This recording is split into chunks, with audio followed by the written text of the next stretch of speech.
Hello there. Welcome, in a sense, to what is DF Direct Weekly, the 178th edition, believe it or not. Lots to go through this week. Tons of PlayStation 5 Pro rumours and leaks, etc. And a ton more on top of that. First of all, though, of course, shout out to store.digitalfoundry.net for all of our merchandising wares. Let's go to the panel, though. First of all, Oliver McKenzie, hi.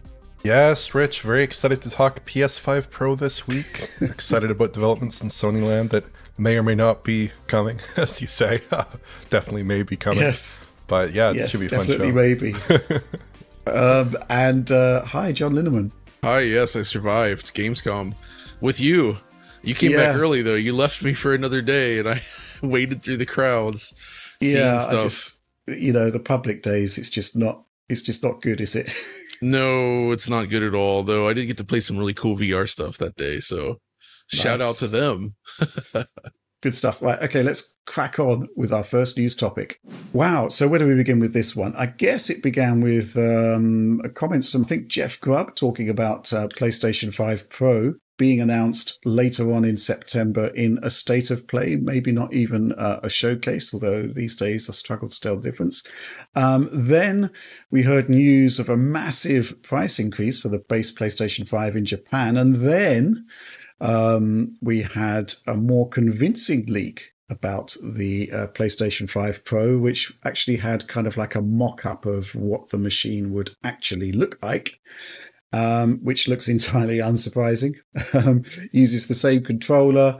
There's uncertainty as to whether there's going to be an edition with a disk drive or not. Uses same controller, obvious, right? Announcements expected in the first half of September. Oliver, I'm going to come to you first. Obviously, we're gearing up for something that's potentially quite exciting. What do you make of all of this? Yes, I think the console itself is very exciting in terms of what it brings, in terms of feature set and raw power. But to me, I was a little bit disappointed by the design they've showed here because I was hoping for a console that's a little bit more visually distinct, possibly. But there are some advantages to this design, like it looks like it's probably going to have compatibility with the existing PS5 faceplates and probably the disk drive as well, which is maybe its own separate issue, but at least it does slot in there. They don't need a separate unit for that purpose. And it does look very similar to the PS5. But if you look at what people had pegged as PS5 Pro designs, then maybe this is just fantasizing, but they're often very angular, like the same shape as a PS5, but more angular, more interesting, aggressive, really communicating that higher end nature of the product. And here it just seems like basically we have three stripes on the side of the unit. And outside of that, it's very similar to the PlayStation 5. But I did look at these drawings in some detail, and it is just a sketch because apparently they're trying to avoid some copyright claims that might come down the line. There does seem to be a noticeable increase in the size of the unit, specifically in part because they've extended the height of the unit. So if you look at the faceplate area, between that area, there's this black strip, which apparently has these black stripes in it. And I did a little calculation, and it looks like it's about 7% taller from the drawing relative to the original PlayStation 5 slim unit, that is. So it does look a little bit taller. They are extending that height because there is more of a gap between those faceplates. The console also appears quite a bit thicker than the PS5 Slim from the bottom of the unit to the top. If you look at that kind of middle portion of the console sandwich, it's a good deal thicker than the existing Slim model. So that's my thoughts on the design, at least. In terms of what that means, I don't know. Maybe it could be higher TDP. It will be tough to say too much that's definitive without seeing the unit itself. It probably has some revised thermal assembly. Beyond that, it's really hard to say at this point, but I think it does communicate probably a console that's a little bit more power hungry, a little bigger. The design is almost the same to the point where at a distance you really couldn't tell them apart, which is a bit of a disappointment, because even if you looked at something like the PS4 Pro, that was a more visually distinguishable console than this one, I fear. But yeah, so overall, it's like okay, but just not exciting to me, really. Yeah, definitely. John, any reactions to this? Oh, I like Oliver's use of the word fear, that there's some sort of tangible, element of terror in the fact that it retains a design similar to the prior machine. And I'm with you, man. I'm kind of with you. No, I mean, based on, so your size measurements, I love taking that from that little drawing, but based on what you're saying there, it seems like it's going to be more in line with the size of the original PS5, which I think most of us are still using. You can kind of see it there behind Rich over his microphone if you're watching the video. Yeah, Oliver, version. were you saying that that this new design is taller than the new model, or taller than the new old model? The old model, right? Okay. Maybe not. Right. But yeah, the new model. Well, Okay. so based on that center section that's in the drawing, if that is indeed real, well, first of all, I want to say that I think those racing stripes are pretty sharp. If done right, it could allow you to use the old faceplates from the slim line model, right? Yeah. As well as the disk drive, right? So it's just a way to like extend the unit without breaking compatibility with those accessories, which I think is kind of clever in a way. Yeah, that would have all been factored into the original design as exactly. well. Mm-hmm. But like Oliver, I am also kind of disappointed that it has that same weird, lopsided, strange design. I mean, I understand why they would keep that, because they've kind of, you know, for better or for worse, they've already defined the visual language of the PS5, and the PS5 has been a success. I think the visual language of the PlayStation 3, they were able to play around with that because of the initial troubles that they had selling the unit. So like the slim and the new font, that was sort of like a rebirth for PlayStation 3. I don't think they want to do that here. And they want this to stay firmly within the PS5 family, likely due to a potentially high cost. You know, it's like, hey, we've got two options for you. And that's cost is the thing I'm really curious about then. Because as part of the story, as you mentioned, the Japanese price for the system, due in part to the weak yen and likely scalpers scooping them up, they raised the price significantly, specifically in Japan. So to me, it says that they're still struggling to get the production cost down on the regular PlayStation 5, which makes you wonder then, what the heck is the Pro going to cost? Are we looking at like an $800 console here? $700? Like, are we in 3DO territory now? Yeah, there's a lot to unpack here. I think, first of all, though, I just liked the idea that Oliver came up with, the idea that people were fantasizing about the shape of the PlayStation 5. Well, there were so many people like just putting like PS5 Pro into an image generator and coming up with a result and putting that as the lead image in their article. Exactly, the specific verb fantasizing yeah, kind of tickled me. Well, we are in the era of AI and image generation, so it does feel like this is the first like new console to arrive where that was like a big thing that's well established, right? So yeah, people are going nuts. I think there's going to be I just can't wait to see it. I'm still waiting to see how they're going to pitch it, because we know what it does. How are they going to pitch it? How are they going to make it relevant to the audience?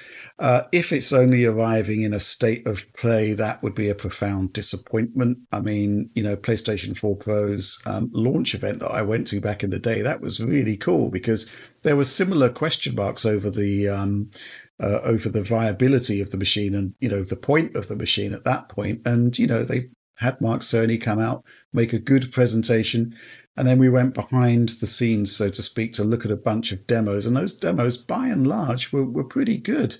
So, you know, if it's just going to be some, you know, trailers and whatnot in a state of play, that would be a bit of a disappointment. I'd hope for something more, or at least some maybe quote unquote bespoke coverage. We need Mark Cerny, Rich, as well. And I'm not even joking. I think this is the kind of thing where you need to bring Mark Cerny out on stage and address the people, because he can present these things in a way. Absolutely. He has that magical, almost Steve Jobs like quality as far as like presenting something technical to the audience in a way that like gets people wanting to own. Yeah, he commands attention. There's no doubt about it. Yeah, you know, if you look back at the road to PlayStation 5 back in the day, you know, it was a really good case made for the machine. And, you know, pretty much everything that he talked about there came to pass.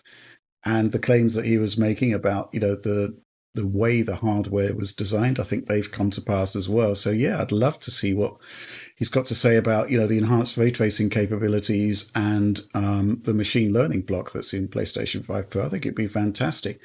Similarly, I think it would be great for somebody to be making the case for, you know, the advantages of machine learning in terms of producing an efficient design, which, you know, PlayStation 4 Pro was kind of all about as well. You know, it's not about just beefing up the GPU. It's about being smart with the design as well, which, you know, seems to be a continuation of that in PlayStation 5 Pro. So I'm hoping that there would be something a bit more, with a bit more meat to it. Then again, you think back to the road to PlayStation 5, because of COVID, there was no events surrounding the PlayStation 5 reveal. It was just that live broadcast. I'm sure it was live, thinking about it. Yeah. There was that broadcast. So maybe they're thinking that's enough as well. Yeah, really interesting stuff. It's all going to be about the games, though. It's what are they going to show and how are they going to show it? And, I guess the other thing, of course, is the fact, and we've talked about this in the past, that YouTube is just not a particularly great medium for showcasing the advantages of a fidelity-based platform, which is kind of one of the defining reasons we did a video downloads page for digitalfoundry.net. So, yeah, this is the challenge, right? How are you going to showcase those differences with the base PlayStation 5 when the prevalent video delivery system just isn't particularly great? I mean, it's fine, but maybe not a great fit for this. Let's talk about another topic that's been coming up from this, which is that the leaked design, the sketch, doesn't have a disk drive. And the leak is saying, I didn't see a disk drive. But that doesn't rule out that there is going to be a disk version of the console. However, a lot of people are very concerned about the lack of a disk drive. And we've got literally 3 questions here from supporters. Let's go through them. This one first from 1040 STF. I can't imagine the PS5 Pro being sold without any disk drive, mostly as the disk drive model of the regular PS5 is outselling the digital one by large numbers. So many people wouldn't be able to enjoy their disc games on that model. It's an interesting point, I think, in terms of people who might be considering an upgrade. But what if there were no disc drive version? Do you think after the initial backlash, that move would be enough for Sony to push digital sales significantly? Or do you think that despite their firepower on the market, it would ultimately turn against them and doom the console? Well, there's going to be the detachable disc drive that's currently available, the optional disc drive. I suspect that's going to be available, so you can upgrade if you have to, but you shouldn't have to. This one from Anxiously Chrono Triggered. Hey DF, gentlemen, exclamation point, with the most recent link of PS5 Pro, it looks like it will be sold without any disk drive, and it will cost a small fortune, especially seeing what Sony has done with the PS5 amateur prices in Japan. What part of the word professional do you think explains the lack of the disk drive? What do you think about it? Cheers! Exclamation point. Julian Schneider says, do you guys think the apparent lack of a disk drive on the PS5 Professional is a play by Sony to keep the price down? I'm fully expecting it to cost at least $600. I'm going to go to you on this one, Oliver. I mean, do you think they'll be doing 2 SKUs for the PS5 Pro for what is already going to be, I suspect, a niche model? And what sort of pricing are you expecting?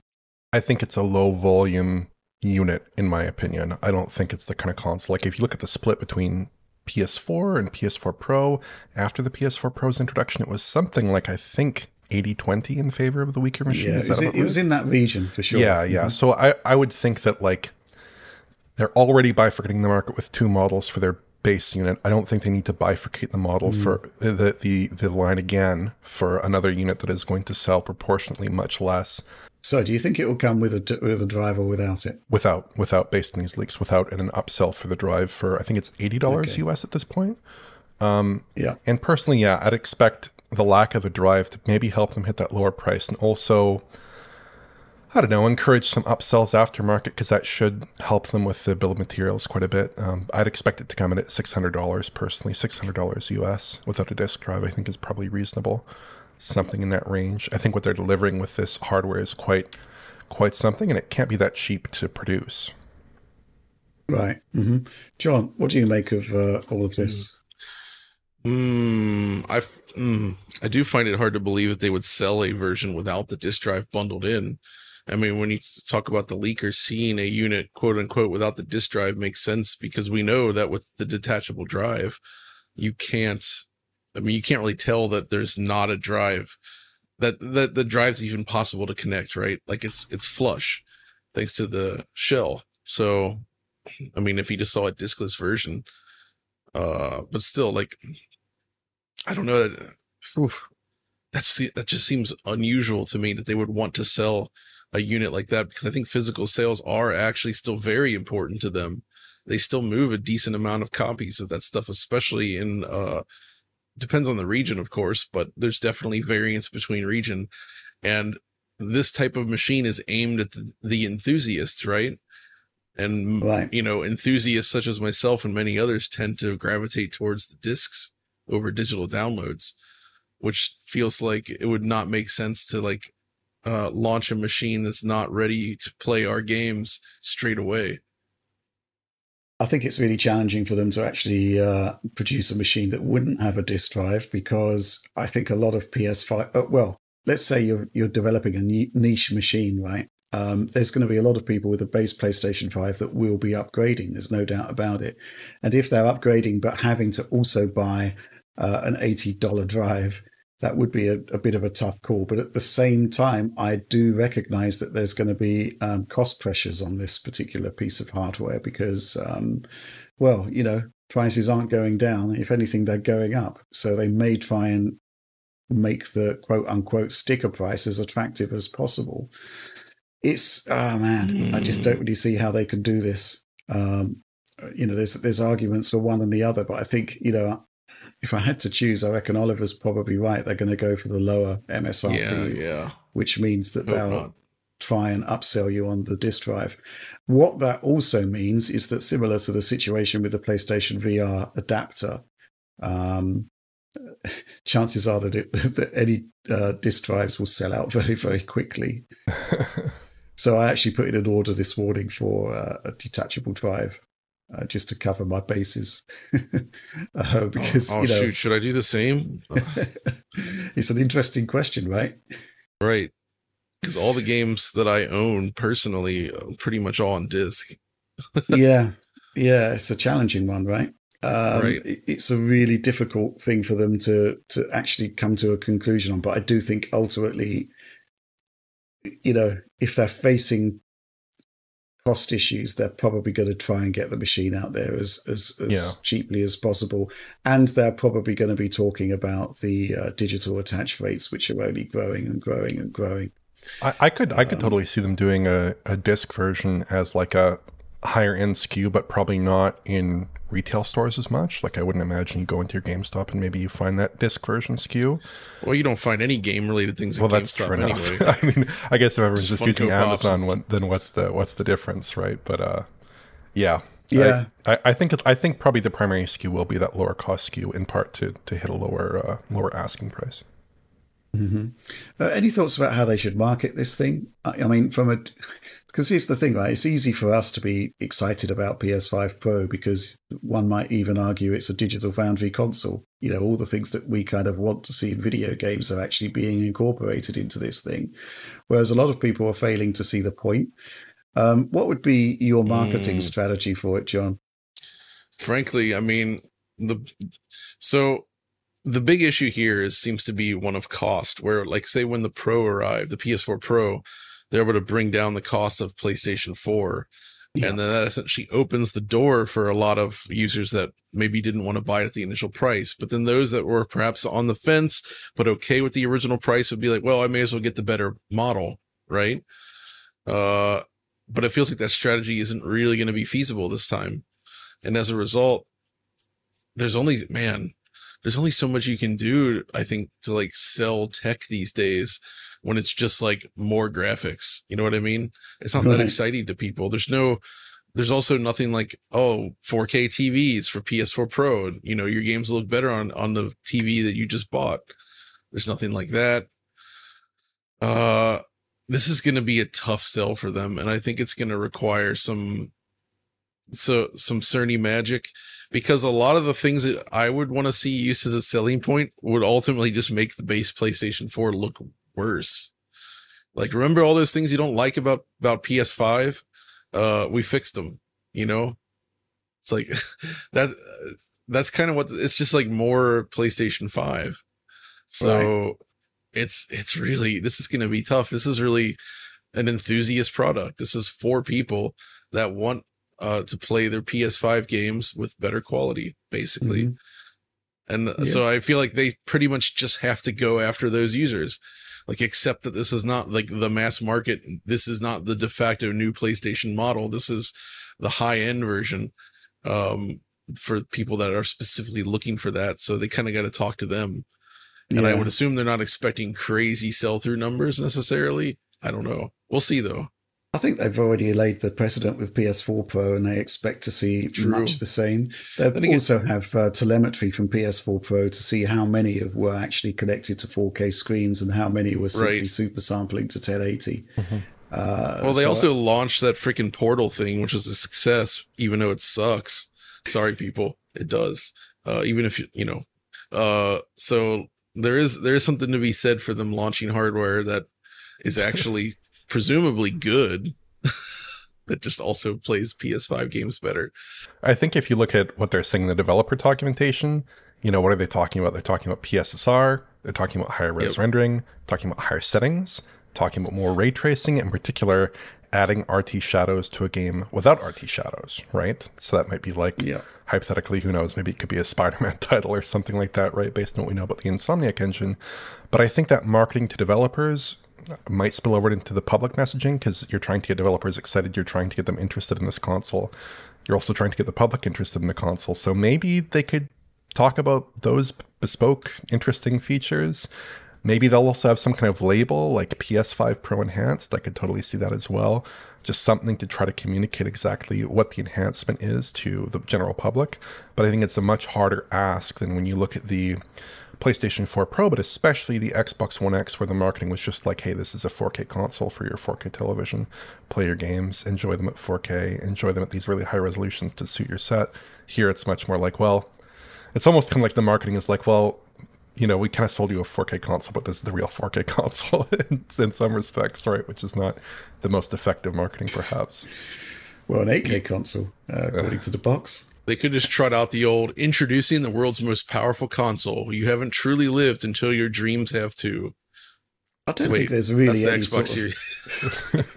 I don't think there's any real mystery to this. It's for it's a more expensive console for people that want better specs. I mean, it's not a difficult sell from that perspective. True. It's just, when we're talking about a mainstream proposition like PlayStation, the proportion of people that would want that machine is going to be lower. But an 80-20 split that we had with PS4 Pro transitioning to PS5 Pro, I can kind of see, they could probably do that. I don't see that being too much of an issue. And, I just think for people that are a bit frustrated with some of the issues that we've seen on PlayStation 5, it's the machine for them. Good case in point. I mean, we talked recently about Black Myth Wukong. I've been spending some time with the game this week, and it seems to me that those guys had a visual, a vision in mind of how they wanted their game to look, and they weren't really prepared to compromise that much. And the end result is a game that has wildly variable performance on a console. And I think PlayStation 5 Pro could actually make a sizable difference on that. So I've got some content coming up pretty soon on that. I just think the wildly variable performance plus perhaps some inexperience with what console users expect from modes has produced a version that's not particularly great, but absolutely PlayStation 5 Pro could really make a big difference there. And, the thing about the machine learning block and PSSR, best case scenario, it's as good as DLSS, could even be slightly better, who knows? But, in that scenario, with the Pro, you could actually be running at lower resolutions internally than the base PlayStation 5 version and actually come up with a much better looking presentation at the end. Extra horsepower for ray tracing, extra horsepower for better performance. So, it could be a game changer. And it may well be the case that we're starting to see with Black Myth Wukong. Well, it's not the first, but there are games that are just pushing the base PlayStation 5 and the Xbox Series X just too hard. It's funny you mentioned that, because I was playing Star Wars Outlaws the other day on PlayStation 5 in the performance mode, which is like bottoming out at 720p and upscaling that using FSR2. And I compared it against the PC version running with the LSS. And even though I was doing I think I was doing quality at 1080p there, so not too high of an internal resolution, a similar internal resolution perhaps, it was so much cleaner.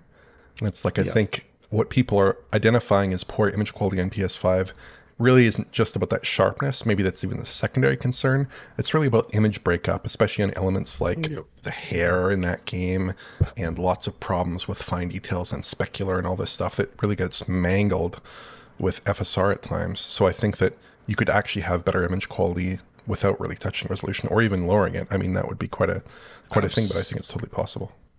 Yeah, I think you're absolutely right. And that's a huge point right there. We're just at this point where these games are requiring such sacrifices to resolution, and developers are leaning too heavily on reconstruction.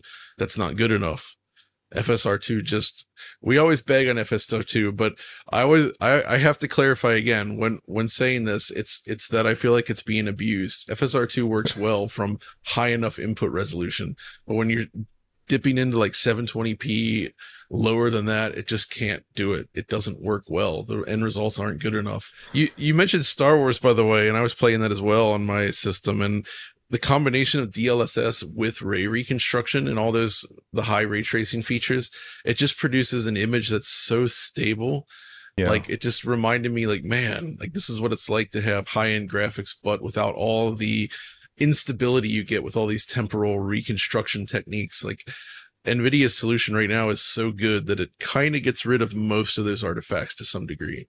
Well, it's going to be interesting to see just how close PSSR gets. And actually, we might be able to do some comparisons on that if they go back and, for example, retrofit PSSR to the Insomniac titles, for example, which I fully expect they probably would. So yeah, are we allowed to, Rich? Are we allowed to shorten PSSR as pisser, or would that be a bridge too far? Probably a bridge too far, John. All right, we'll stick with PSSR. Yes.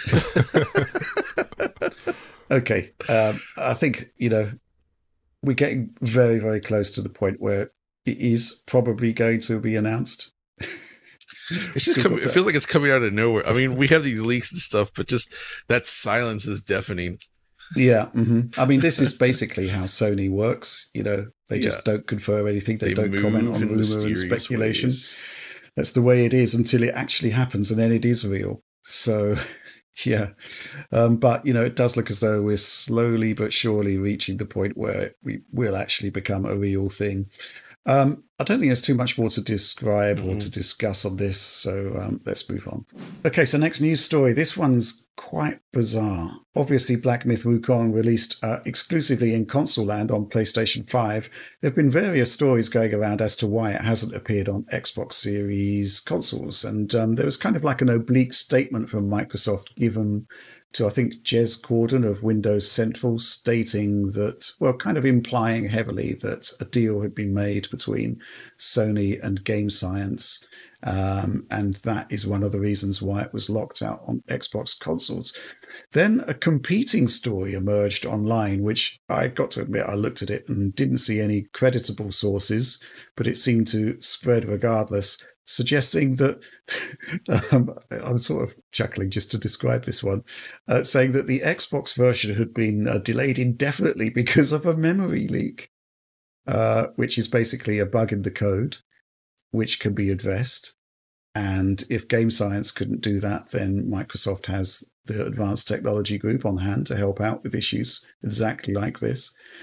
And there's the concepts that, who would actually leak this, because it could only be Microsoft who wouldn't leak it, or it could be Game Science who, doesn't sound right. There has been talk about optimization problems for Xbox, which I think has, bearing in mind they need to make a Series S version of an extremely demanding game, probably has more credibility to it.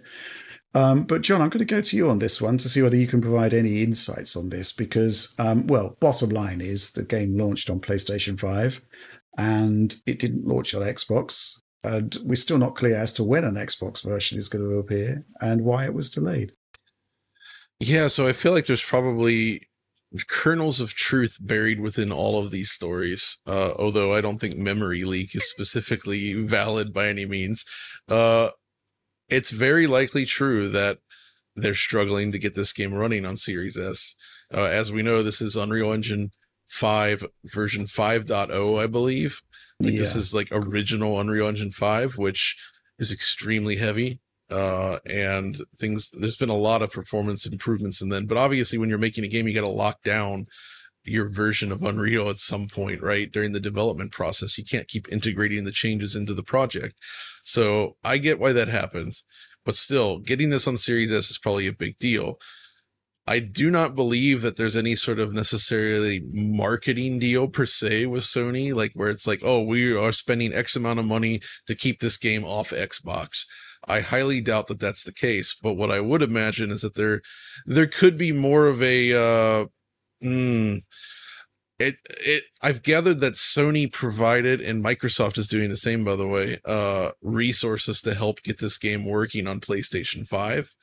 And there's a very real possibility that through those relations that they may have come to an agreement regarding release timings and such with the console versions, that perhaps, it's like, what if they said, oh, well, we'll release this game, we'll schedule our release date for when all versions are ready, versus, well, we have PC and PS5 ready, we can launch now and then just get Xbox later, kind of thing, right? Because if this was actually like a real marketing deal, you don't think you would see Game Science or anyone going around saying, oh yeah, it's coming to Xbox. Oh yeah, like that. Just, there's been no push from Sony's side on that front, really.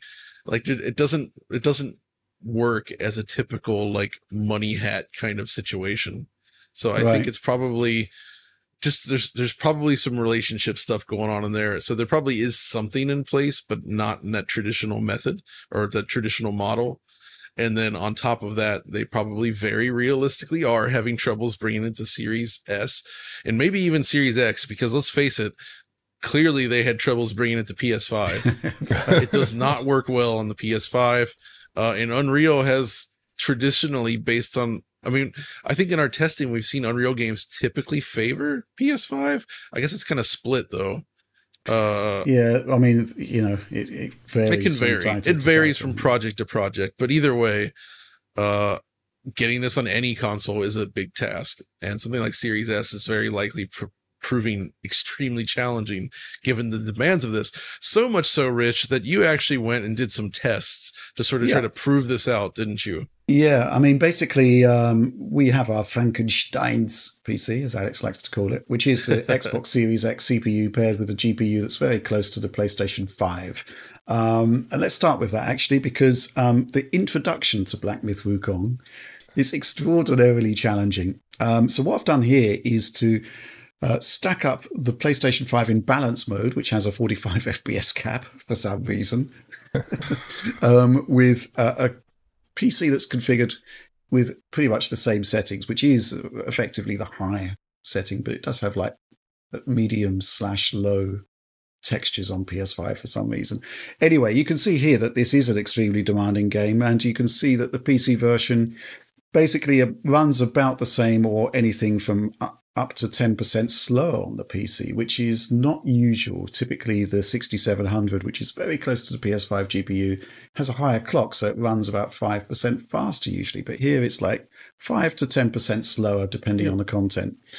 So you can see here that you've got an idea here of basically PC equivalent versus PlayStation 5.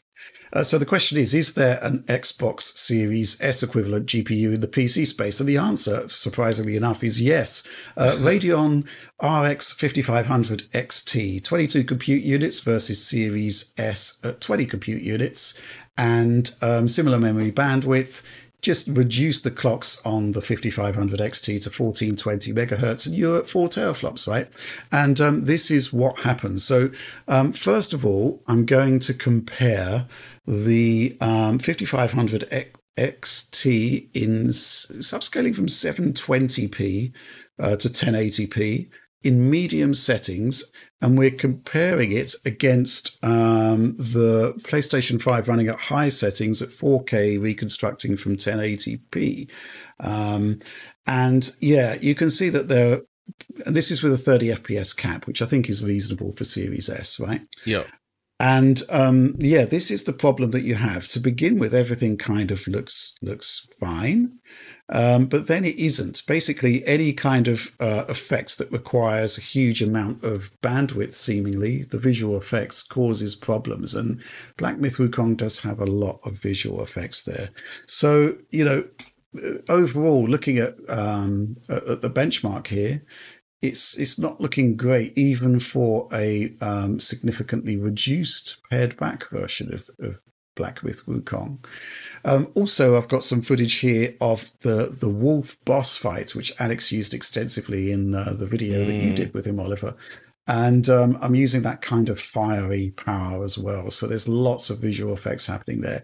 It's okay. It kind of just about holds up. So, bearing in mind that we saw that differential between PC and PS5 with very similar components, I'd say that it's doable. It's viable, but it's going to, you're not going to have a performance mode, I don't think, unless they really aggressively hammer resolution and effects. Well, I think it could struggle even there. And the elephant in the room here is that running it on the PC, well, I've got an 8 gigabyte GPU and I've got 16 gigs of memory, whereas the Series S has got, 10 gigs memory total, some of which is occupied. So, and in our chats with Unreal Engine developers and Series S, especially with 5.0, the problem has been memory. Yep. So I can fully believe that there is a developmental challenge in making Black Myth Wukong run well on Xbox Series S, but I don't think it's completely out of the question that it can be done. I just think it's going to be pretty aggressively compromised compared to the other versions of the game. I don't know, Oliver, you've spent a lot of time with this. What do you reckon? It could definitely be pretty cut back. I'd also look towards the PC settings here, because I know that Game Science is not eager to decrease those underlying visual settings too much, it seems like, because the PS5, from what we have tested, is basically high across the board except for textures. But, you can strip out settings pretty hard. You can strip out the lumen lighting completely. They have a fallback for GI. They have a fallback for reflections. You can just strip it out completely. They do have some ability to scale the game. I mean, they could just murder texture resolution. I think the question... even more? Even more, yeah. It's not ideal. I think, to me, the question is really, could they ship a good Series S version? I think that's tough. It's also a question of the technical, not technical ability, but just kind of technical familiarity with these systems, because clearly they're very talented people.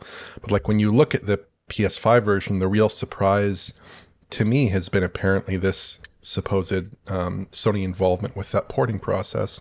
Why is Sony letting them ship a game, or advising them, or allowing them to ship a game at 45 FPS without VRR and 120 hertz support with LFC on PlayStation 5? That seems like something where, if they're providing assistance, they should at least counsel them very strongly against that, right?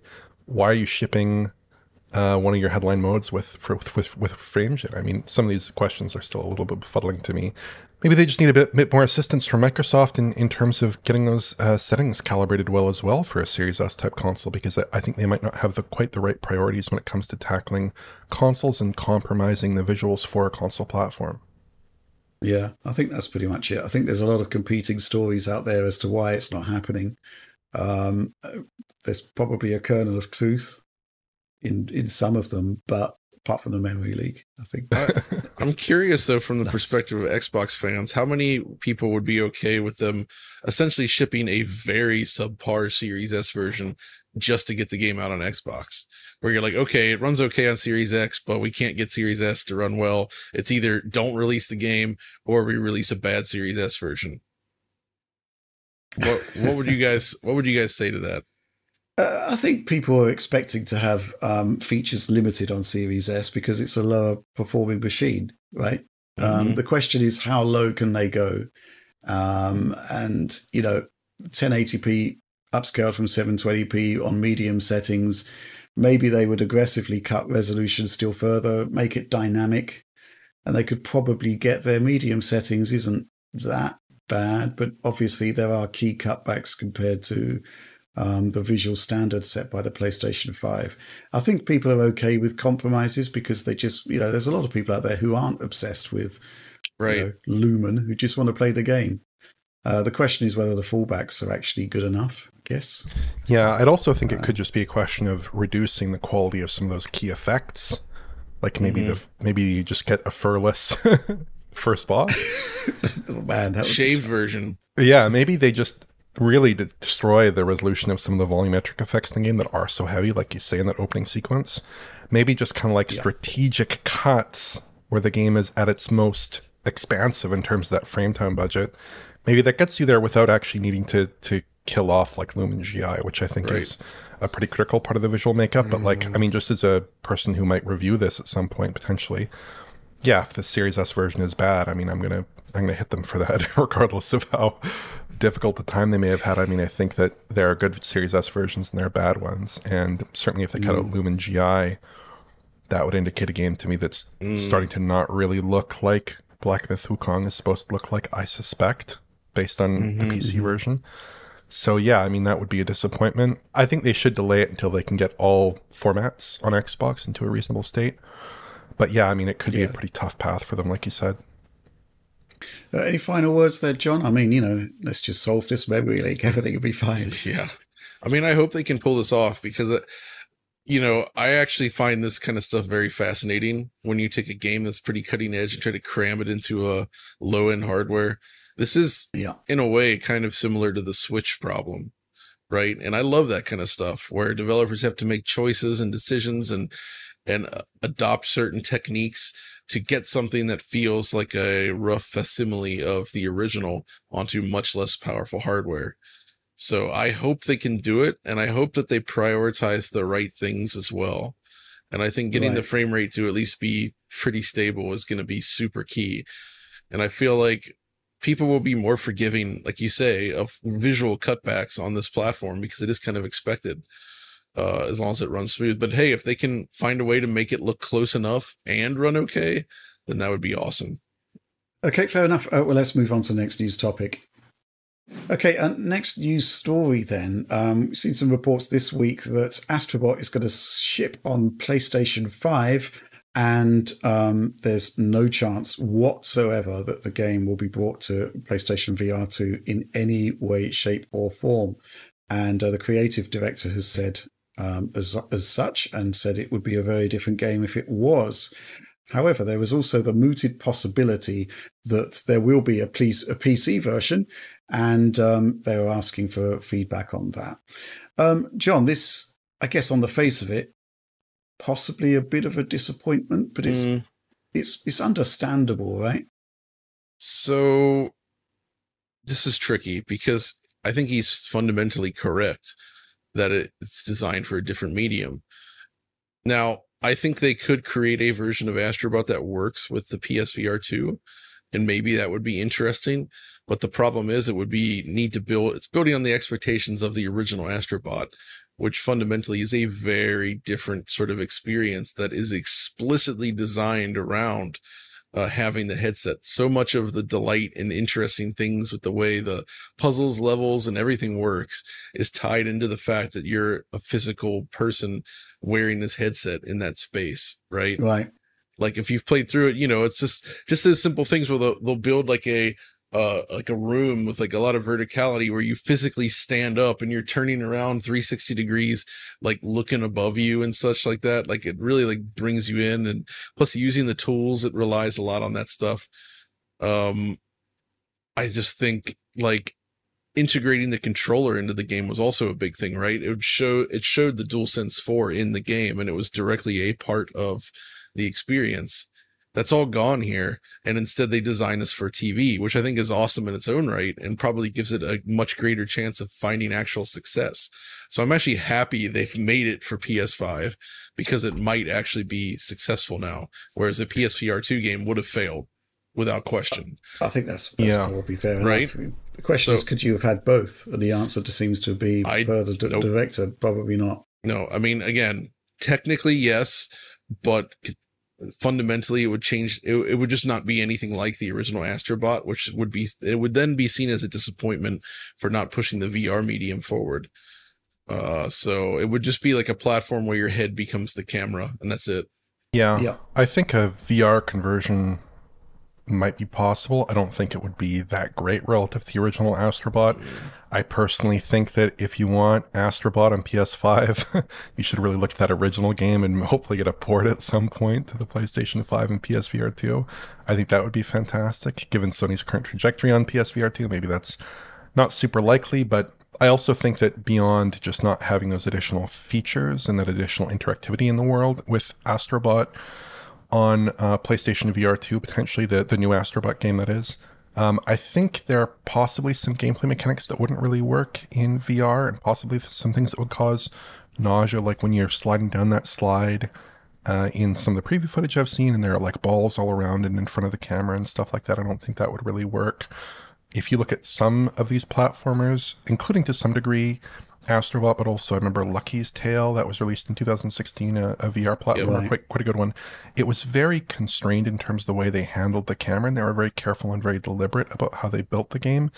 And I kind of just think with these third-person titles, the third-person platformer that's built around 2D displays, bringing that to VR might actually just not be a good fit in terms of the way the camera works, in terms of the content, in terms of the speed. So yeah, I think that like ultimately you want a game that's built for VR first, but beyond that, you want a game that's comfortable to play. And I'm not totally sure that this would be either of those things. Mm-hmm. Yep. Yeah. Let's talk about the mooted possibility of a PC port. This is an interesting one because obviously the game is so rooted in the PlayStation legacy, in the culture of PlayStation. Lots of PlayStation references in there. I think that's pretty much the only reason why they might not consider doing a PC port. You know, it's like an entirely different audience. But at the same time, everything we've seen of the game so far suggests that it's looking extremely good. In fact, you've played it out of it, John, so you're probably best suited to comment on this. PC port, yes or no?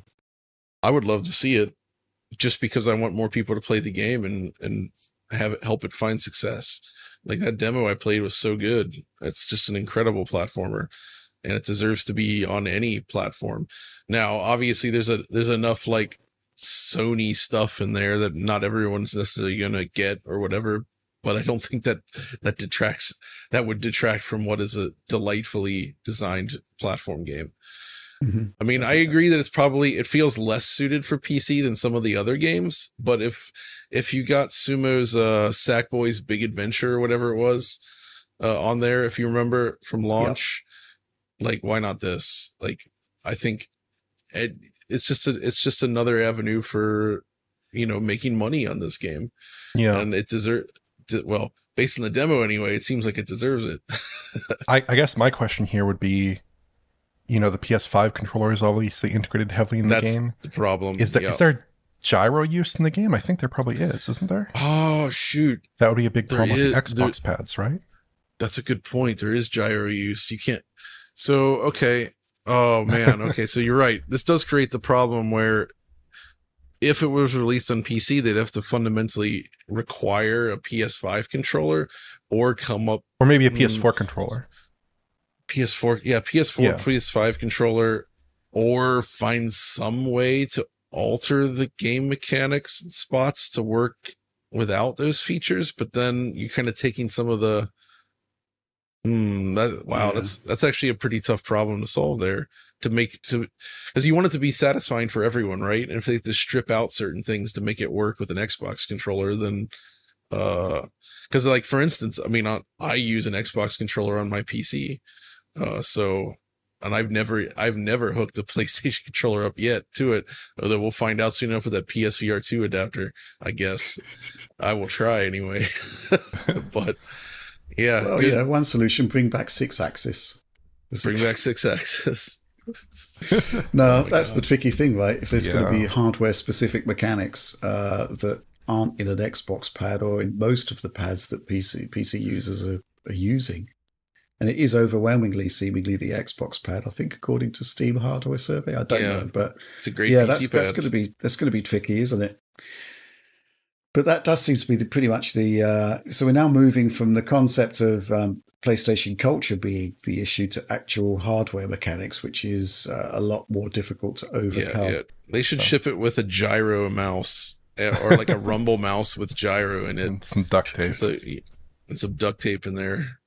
Okay, so some work would need to be done, but I think ultimately we'd still like to see it, right? Yeah, I mean, if they can find a way to make it work, yes. Okay. There's not really too much to say about this, really. I mean, it's a pretty slight story, but what can I say? I think we just want to see more of these games on more platforms, and PC does seem to be Sony's natural sort of target for extending brands out from specifically the PlayStation consoles. Okay, next news topic. Well, it's actually two news topics, and we're actually going to move to a pre-recorded segment here because Tom Morgan's currently on vacation, but he did go to see Metal Gear Solid Delta and Silent Hill 2 at a recent press event, and he had some words to say about those two titles with Oliver. So let's move to that segment. So for the next two segments, the adults are at bay and the kids are at play because it's just me and Tom discussing some of the game previews he's seen over the last couple of weeks. First up, we have Metal Gear Solid 3, which is the jungle-stalking Cold War-era action stealth game from 2004 for the PlayStation 2. Here modernized in some ways for modern consoles using Unreal Engine 5. So just as a quick note here, Tom can discuss his impressions, but we don't have any new capture that we can show you, so we'll just be using earlier trailer footage as well as a video comparison that Tom put together a few months ago. So I just wanted to start off by asking exactly what has stayed the same here and what has changed, because I think my expectation from looking at the footage that we have seen over the past year or so is that the environments and gameplay are very similar to that 2004 original game, but the graphics critically have been overhauled basically in line with modern expectations, so this seems like a very direct port in a lot of respects, but with a bit of a modern sheen to it. Would you say that's accurate, and exactly how much does this feel like you're just playing that PS2 original again? Well, it is definitely more of a strict sort of remake than I expected going in. It's surprisingly one-to-one. So I got to see pretty much from the start of from the main menus, in fact, going into the game, the intro scene with Snake in the hangar, smoking a cigar, ready to do the halo jump down to the jungles. And then I got to play all the way through the Virtuous mission, if you remember that as an MGS3 fan, straight up through to the Razvet bit with all those red bricks. You rescue Sokolov, you cross that bridge, obviously, to get there, and then you have this confrontation with the boss, Snake's mentor, who just has a long cutscene on the bridge. So it is pretty much beat for beat. So the cutscenes, right? They're one-to-one, and they use, it's confirmed, the same capture and camera data as the original PS2 version, which is really a testament to how cutting edge that game was back in 2004. This was really like, they were so proud of their motion capture tech, I think, at the time. They were doing everything they could to, show off what they could do with it. They've got scenes with Ocelot juggling those revolvers. You've got all these, very wild things, which Kojima would go on to really excel at, in other games like Death Stranding, going all out crazy with this stuff. But this and MGS2 were kind of the start of that. They want to play it quite safe, I think. But I guess a question has to be asked whether if they're playing it too safe, because if we've already got the HD, the Master Collection, which they released earlier in the year, how much do they need to differentiate this version with that version to make it worthwhile, if you see what I'm saying? Yeah, I guess that's the question. I guess to me, the kind of principal interesting point here would be kind of like what kinds of gameplay changes have they actually made? Like I read that they might be changing the control scheme in line with modern expectations. So how has that worked out? And are there any other kinds of changes like that? Yes. You've already heard that there are two control schemes, right? There's the modern style, and then there's the legacy style. Modern style was the only one of the two which I got to try at this demo. It was actually very natural to just jump in, because if you've gone back to the Master Collection and played MGS 2 and 3, it is very specifically designed for that time, and the levels are designed for you to stop if you ever want to aim and shoot, and then when you want to start moving again, you go back to the top-down view again. They obviously made a bit of a change in the Subsistence re-release for MGS3, where you could go full 3D camera and detach it and not have that sort of top-down view. But it was still, fundamentally not like the conventional modern controls. You couldn't really aim and shoot so easily. That was possible if you held down square and, did some finger gymnastics on the controller there. But here it plays it closer to what you might think of MGS5 or perhaps, Peace Walker or the 3DS edition of MGS 3. You can walk and aim independently while moving, and you go into like the scoped view a little easier. And you can even move about while snapping into complete first-person view with an R button press, and everything. You can just walk around and survey the area, and it really opens up the game's details. Like, you can really see deep. But in terms of the gameplay, this brings up another kind of issue with it, I guess. You remember Twin Snakes? It's a kind of similar situation to that, where they planted the MGS2 control scheme with all the freedoms that had over the original MGS1 onto the level designs of MGS1, which were very contained. They had their very, very strict sort of rules to the enemy sentry routes, and the balance of the game was built around that when they made that in 1998. So to plant this new maneuverability onto Snake to essentially run through the level and gun through it, it does change the balance. They have said, I've spoke to Okamura-san about how he wanted to address that, and he said that enemy behavior is adjusted now to kind of accommodate for that.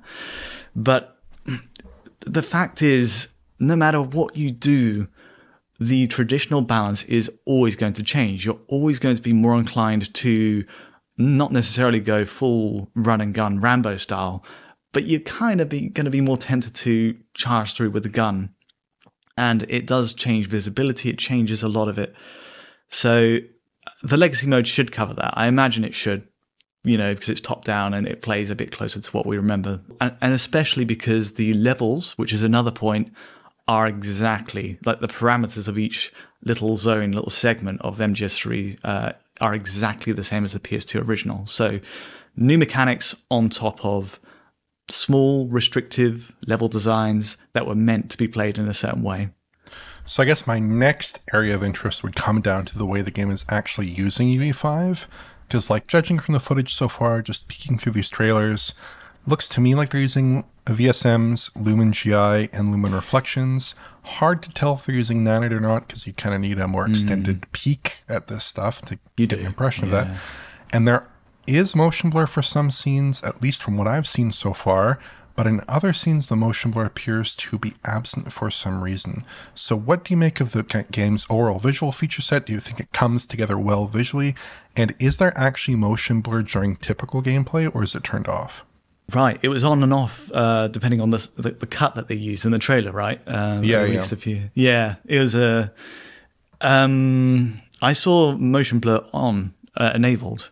And in fact, on PS5, you've got a toggle to take it all the way up to Ultra. You've got a setting which just lets you dial that all the way up. You've got a depth of field toggle as well. I guess we can talk about the modes later on there. But in terms of the visual updates, it is kind of a very surface level look at it, and it was about a 90-minute segment that I got to play. I think I'm going to hazard a guess that VSMs are used because the shadows look incredible. Like some of the way that shadows simulate diffused lighting on far field trees and the sharper shadows closer to the ground. That was like, okay, this is going much further than I expected.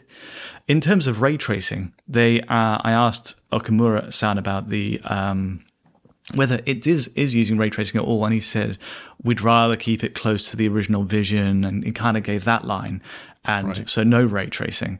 And I thought, well, look, that's fine. But then I was looking at the game after the interview. I got to do the interview first and then play the game second. And I was looking around these environments thinking, this does look incredible. Like, it would not surprise me if there was some form of Lumen UE5 in here, perhaps a miscommunication on my part because Lumen is not exactly well, I mean, it can be software. It is ray tracing, but it's it's not necessarily using hardware. And also, I don't know that when you speak to a developer, especially if there's a language barrier, if they are going to take ray tracing to mean Lumen, or if they're going to think, well, ray tracing, you mean features above and beyond Lumen, right? Exactly. So it was a short interview, and doubly short because it was like everything was translated back and forth. So the questions were like, exactly, I couldn't follow up. So ray tracing is officially no, but Lumen ? And we'll see kind of when it releases. So I guess my next question about the graphics, after we've covered all the basics there, is like, do you like the way that the various characters have been remade? And do you think that actually works? It's not a question as to whether those look good in stills, but it's a question as to whether those look good in motion, because they don't really have facial capture data available for that original game. But it certainly seems like it would be a tough task, especially in a game as long as this, with as many cutscenes as this, to actually deliver credible facial animation without that motion capture. So what I guess, what do you make of that? Is it actually coming together well in terms of that facial animation? Do the characters look good in motion, or is it an area where you kind of see those PS2 roots of it? I think it's damned if you do, damned if you don't, right? Right. Because they have changed the facial animations. Okay. So they confirmed on top of using the original data that the PS2 version had these very rudimentary lip flaps, which worked at the time, but they would not look great with like more realistic skin shaders and all the other bits that come with the UE5 upgrade. There's just a level of uncanny valley that it hits, because of that boost elsewhere. You can't have like a trough in fidelity in one specific area. So they had to, and they have gone in and they've updated the eye movements, the facial expressions as they deliver all these cutscenes, and they are long cutscenes. If you remember, I completely forgot that how extensive these get. But yeah, they are all delivered with this, an extra sort of added on bit of motion capture to make that work. In terms of the facial detail, I guess they had to.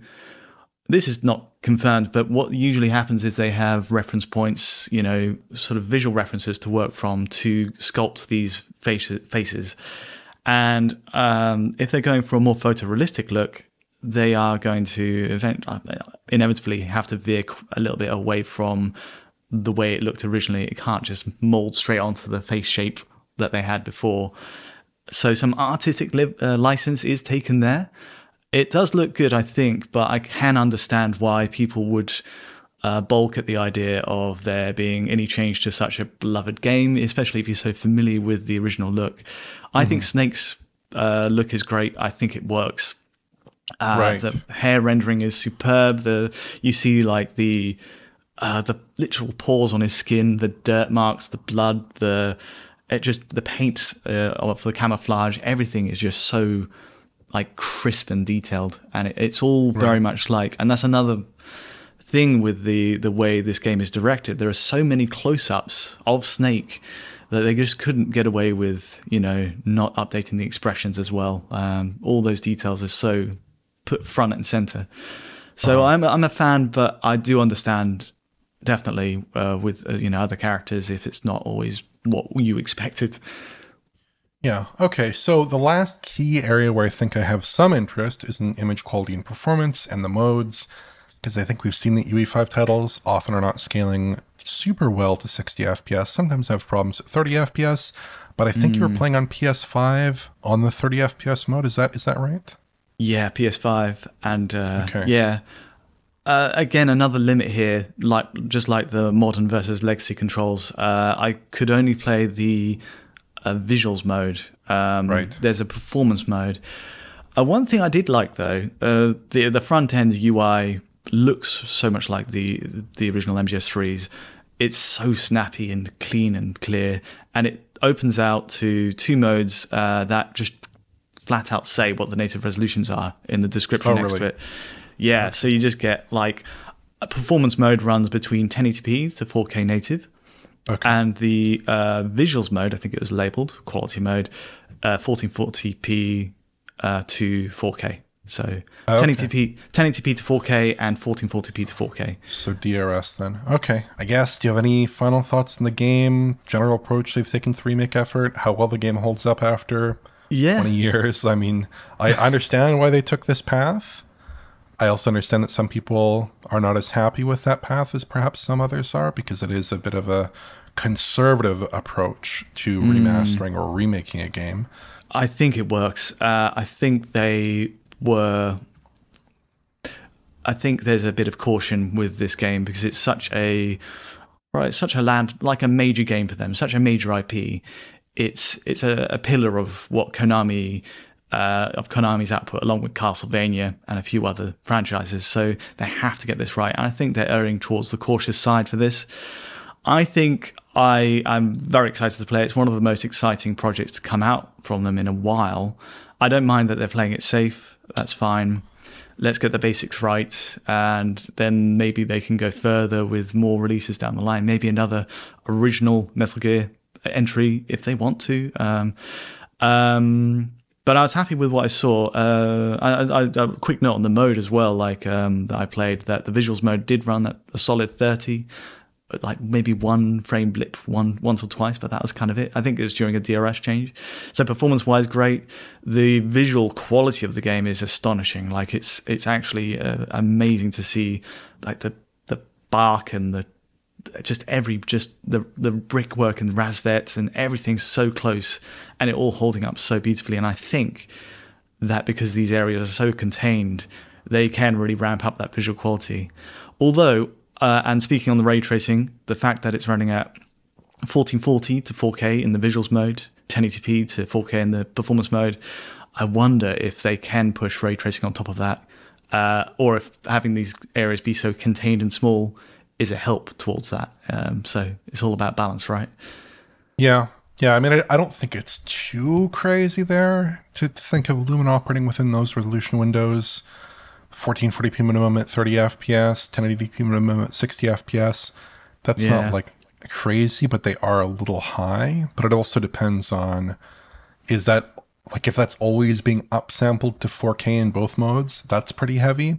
But if it's just like native res not being upsampled really, that's a little bit less expensive, I have to imagine, than upsampling to 4K. So anyways, could be any number of things, but I guess we'll have to check that game out when it does arrive. I think it's probably going to be penciled in probably for 25 at this point, because they haven't announced a date. We're approaching the end of the year. It's true. So I'm guessing 25. Anyways, I think that's all, and I think I'll join you in the next segment. Okay, Tom, so we have another Konami remake using Unreal Engine 5, which is Silent Hill 2 from the Bloober team. So I do have a lot of experience with MGS 3, somewhat less experience with Silent Hill 2, so I don't have a ton of reference in the original to go back on, but I think Silent Hill 2 is probably one of the better horror games out there in terms of reaching a certain kind of atmosphere, which was aided by the PS2's impressive bandwidth and the ability to display a ton of fog on screen, which is obviously maybe not quite as severe here. But I think the question is, does this do right by the original game in terms of achieving that kind of atmosphere? Does it have that kind of oppressive, abandoned Silent Hill feel to it? It sure does. I'm just like you, honestly, that I didn't get into the original Silent Hill 2 as much as most people, because it was like a very early title for PS2. Right. I think that really hit a chord for a lot of people. On top of it being, you know, a masterstroke in atmosphere building. Visually speaking, it's got this nightmarish, dreamlike quality, which people have always loved. And they're going for a faithful remake, but less so than MGS Delta. The Bloober team are going a little bit harder to innovate and add bits and chop and change to make it kind of work for a modern audience, I think. Okay, all right. One of the things I actually really liked, speaking of the atmosphere, is just the game's heavy use of volumetric fog. I think it's a great upgrade on the 2D alpha that they used to supplement the fog before on PS2. And I think it actually, critically here, because you have full camera control in this remake, it actually holds up quite nicely at all angles, or at least it appears to. And it tends to fall in this very deliberate kind of heavy way across the environment, which I also quite liked. That looked pretty satisfying to me, and that also indicates that even though it does obscure the player view, and maybe some players will be annoyed by the fact that there's just overwhelming fog everywhere, I think it does capture the spirit of that PS2 original quite effectively. So I definitely agree with you there. One thing, though, that I did note with this preview footage is the Unreal Quadrifecta, as I'd call it. and its presence or absence. So to me, that's Lumen GI, Lumen Reflections, Virtual Shadow Maps, and Nanite Geometry. So personally, looking through this footage, because we do have access to about 30 minutes of B-roll here, I'm seeing strong evidence of Lumen GI in the way the game is lit, because we see distinctive pockets of shade that do have some instability in them, but aren't showing the kinds of screen space errors or relative lack of definition that we'd probably see if this was just SSAO. And there's super consistent lighting across environments, especially in indirectly lit areas, which are very hard normally to light. For Lumen Reflections, those are clearly visible in the puddles. When reflected details off screen, with one curious detail we'll touch on a little bit later. And I'm not seeing geometric pop-in too much, so it could be using Nanite. Certainly if it's using VSMs, it's likely using Nanite. But the effective draw distance in the game is kind of makes it hard to see too far ahead of you. So I guess, what is your opinion on the way those UE5 lighting features appear to come together in this game? Well, it is a definite lock for Lumen Reflections. And right. There's actually, it will vary by the mode you use, but Lumen Reflections are included regardless of visuals 30 FPS mode or the performance 60 FPS mode. So that's a lock, and I agree, yeah, totally, that the all the sort of signs of Lumen are there. There's the sort of SSR fallback to them. If anything falls out of screen space, Lumen kind of is there as well. So it's kind of like a hybrid. We have Lumen AO or GI. Right. That's confirmed for just the 30 FPS quality mode. Oh, I see. Okay. Yeah. Interesting. So that is a really, really effective touch, I think. But oddly enough, I didn't notice much of a difference in flipping between the two modes. It was really? like, yeah, I was looking for differences, but that was mainly outside. I think if I was to be in the interior, that would have stood out a lot more. Okay. So, Interesting. in terms of UE5 features, those are the two. Like that, Lumen is the main bit, I think. Right. Sure. I think, for me, one interesting thing with those Lumen Reflections, they look a little bit different here than in some other games we've seen recently, because normally with Lumen, what we're seeing is software Lumen, and the reflections in software Lumen have this kind of weird, blobby, artifacty appearance because they're actually based on signed distance fields, not traditional meshes, not traditional polygonal meshes. And when we do look at off-screen detail in those Lumen Reflections here, it doesn't look very SDF-y at all to me. They look like normal meshes. And there's one particular moment where you can clearly see that the Lumen tech they are using is resolving these fine metal bars very well, where it's not jagged, it's not blobby, and it actually resembles a polygonal metal bar. There's also some footage from the State of Play a couple months ago that clearly shows off a tree that looks very normal, and again, not SDF-y, where trees and foliage and other titles that are using software Lumen, like in Hellblade 2, they look very, very different and much cruder when you do strip back that SSR layer.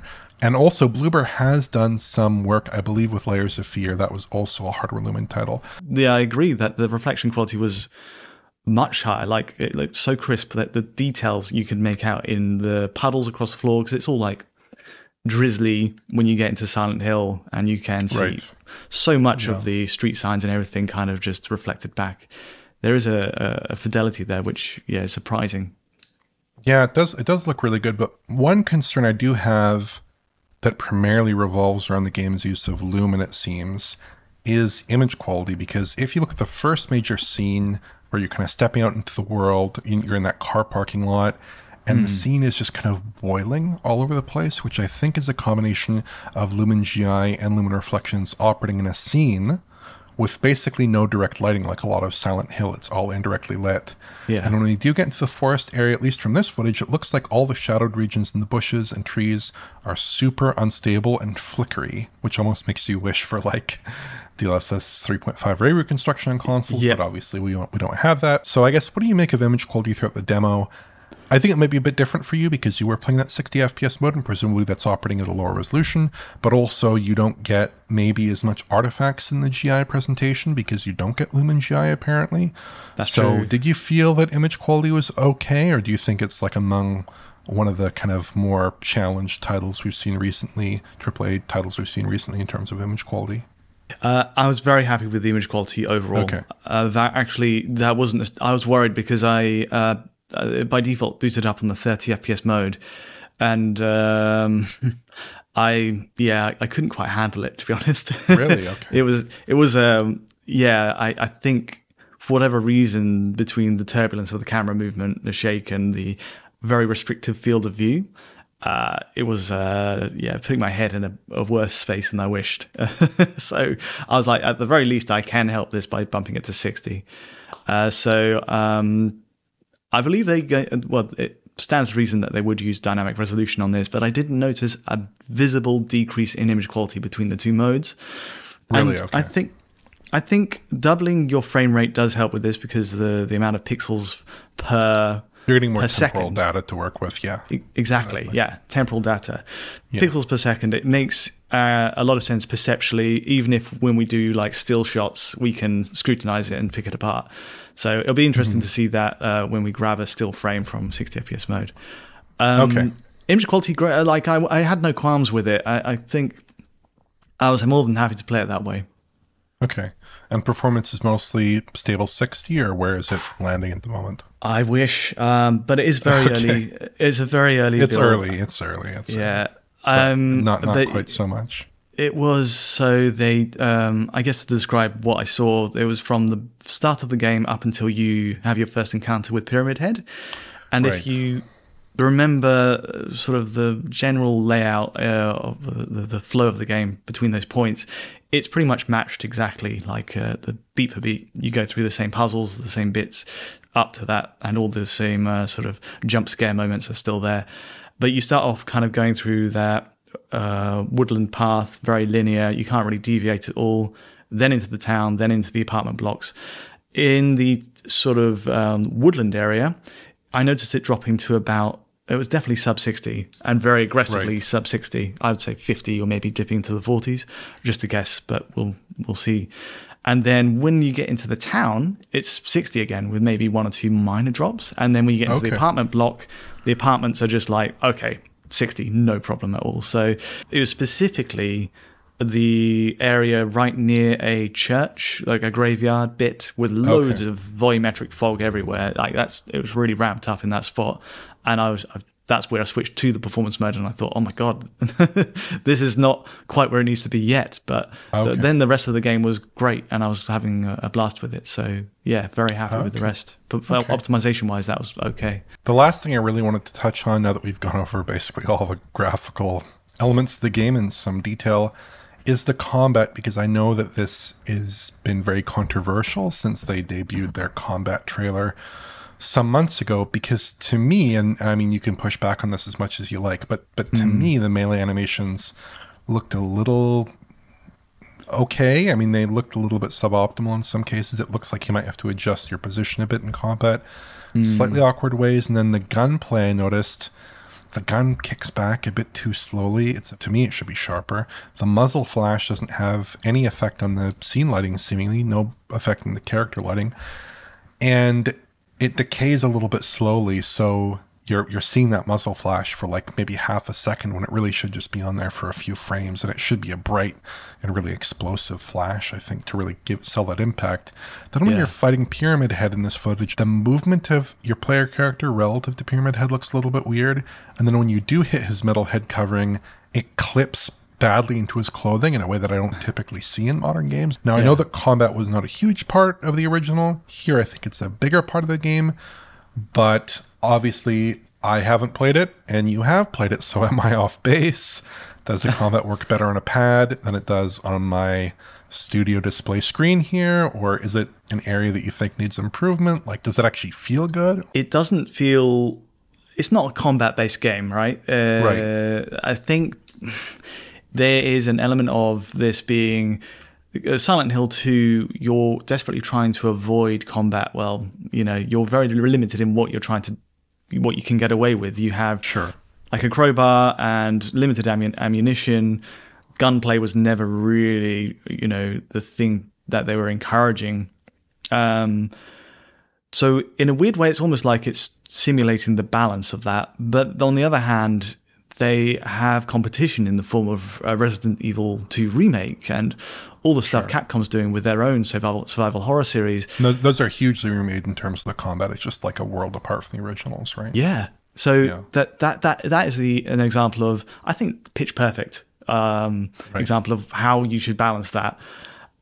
But there's a difference in the vibe of Resident Evil with the zombie-based stuff, and what Silent Hill is doing, which is a bit more psychological, lots of dark corners, build up of tension, and a lot more of that.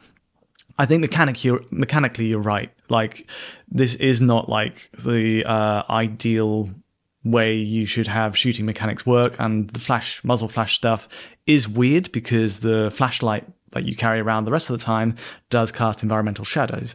So there's things they could do to make that better. The clipping as well, like when you're facing against Pyramid Head right at the end, it doesn't feel very satisfying to land that hit. I'm sure you noticed in the B-roll, it's a bit sort of lumping, and there's not much to it.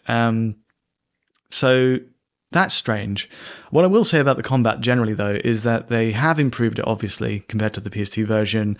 They have given it updated modern controls, left trigger to aim, right trigger to fire, all that. And then with the Pyramid Head encounter, you've actually got a bit more of a set-piece moment out of that, because they know Pyramid Head, in the wider recognition of the series now, is a big deal.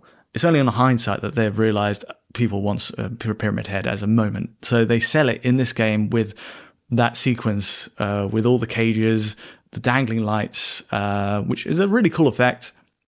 And they make it into a bit more of a boss fight, even if it's a foregone conclusion how it ends, Right. And you compare that to the PS2 version, where it was just almost like, you're just sort of stuck in a room with him for a little bit, and then he goes off, he gets bored and walks away. It's a very daft. So you think that's better?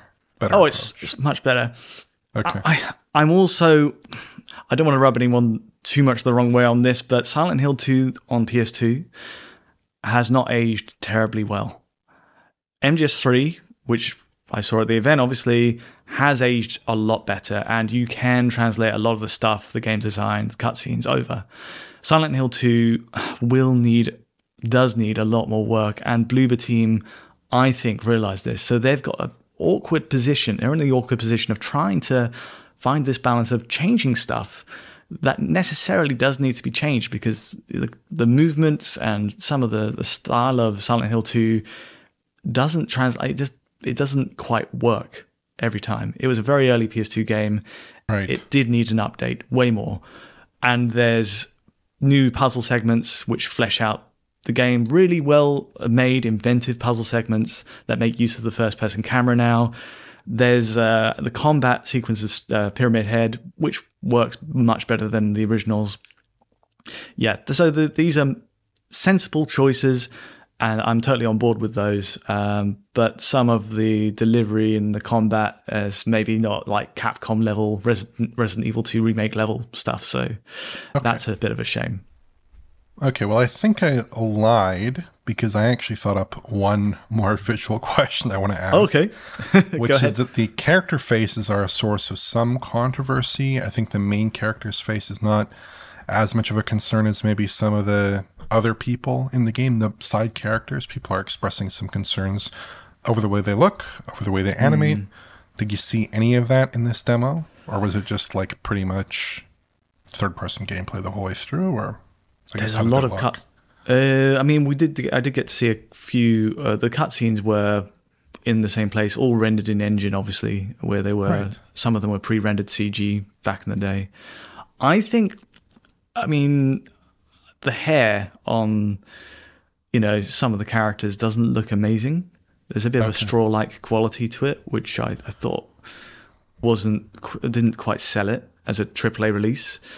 Skin rendering, skin shaders look good, I thought, and in animation they look good, but I think the argument is fair that we have moved on significantly in the last few years in the AAA space in detailing these faces, especially looking at something like Hellblade. Like, you come back from Hellblade and you're like, oh, okay, it's hard to see any other game and be so impressed now, right? Because they're so good at what they do. So it doesn't scream like there's improvement to be made there, I think, in capturing the nuances of facial animation and delivering the emotion through that. And also the character rendering, I think there's a few rough points as well, the hair especially. So Okay. So I guess closing up here, do you have any quick final thoughts? I mean, to me, I think this is an excellent looking UE5 game. I think it has some obvious image quality faults. Hopefully those can be cleaned up on PC, because it does have a day and date PC release in addition to PS5.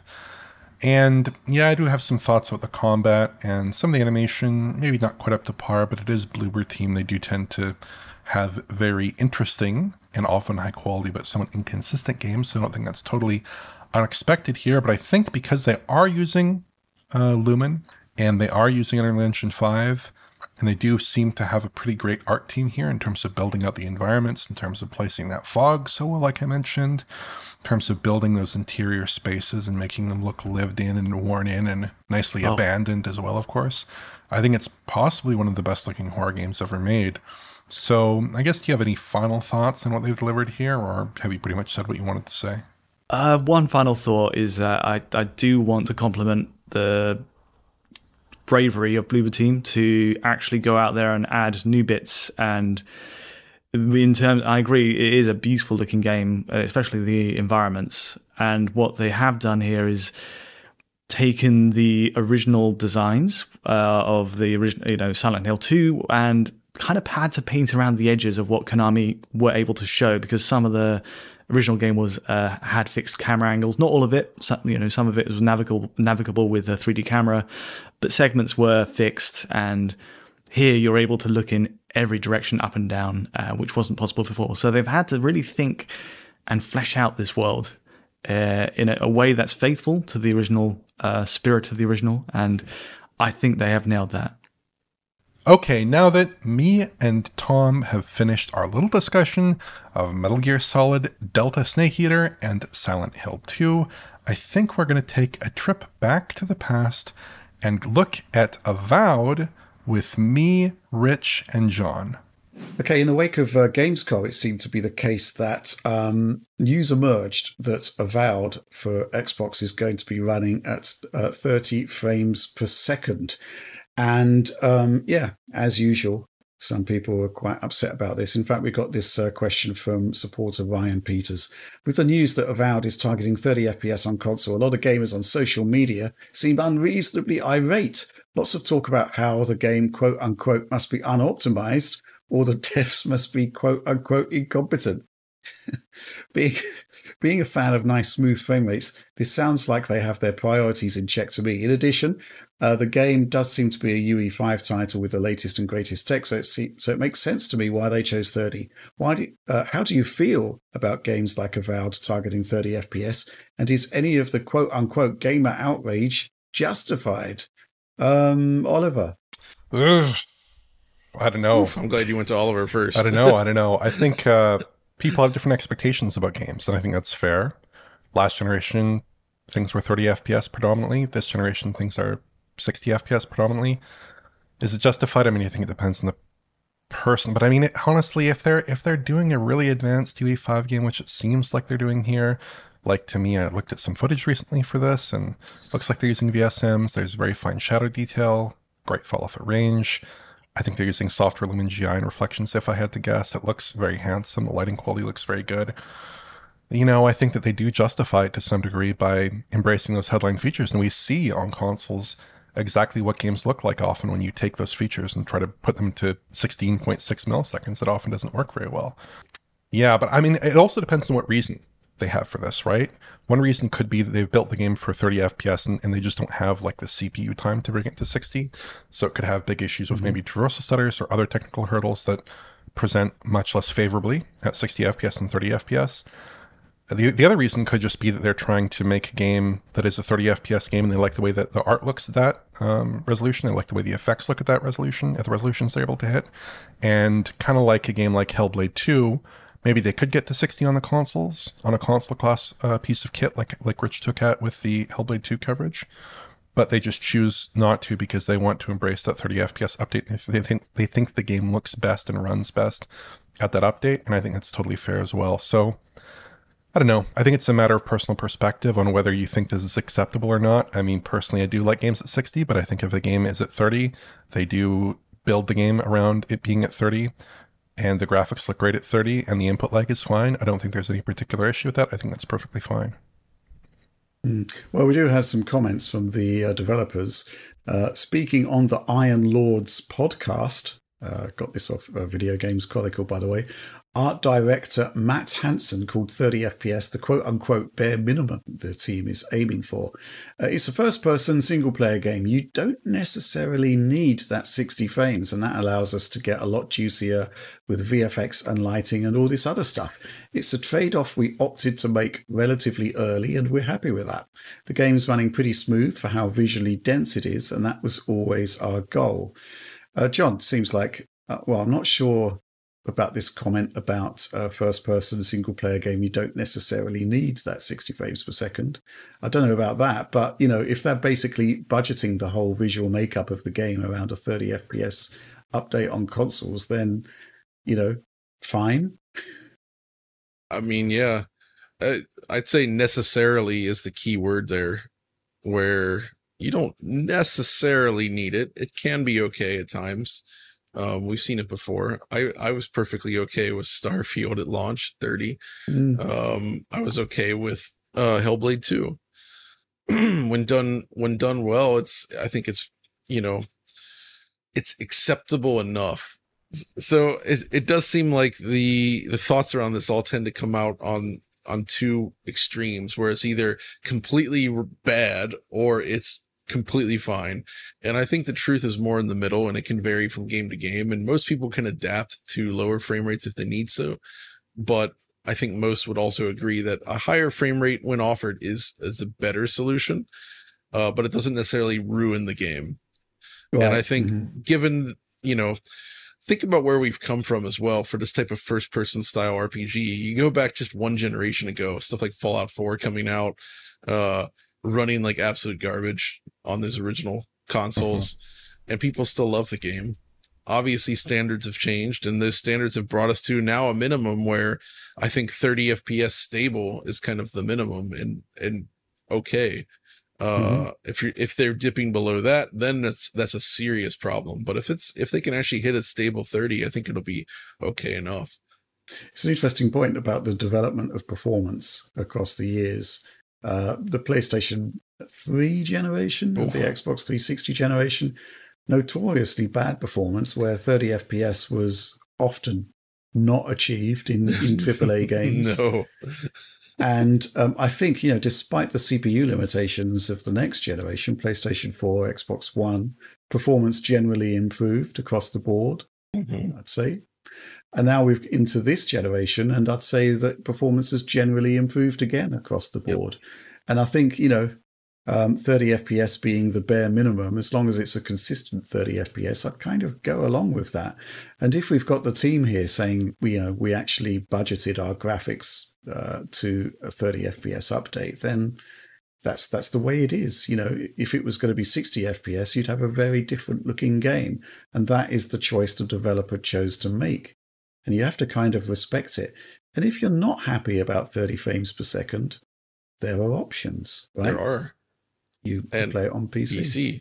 The thing is, though, is I guess, you know, so obviously hitting 60 does typically demand that you're targeting that from the beginning, because a lot of our pipeline optimizations, things need to be taken into consideration. But as we've seen with something like Starfield, where months later they were able to actually achieve a performance mode on the consoles, it shows that there's headroom there. Yeah. But I would say that that's a different situation given what that engine is, and it's still not perfect there. We know that Unreal Engine 5 is extremely heavy on these machines, and that getting to 60 FPS requires, if you haven't budgeted for that from the beginning, then the sacrifices required are going to be huge.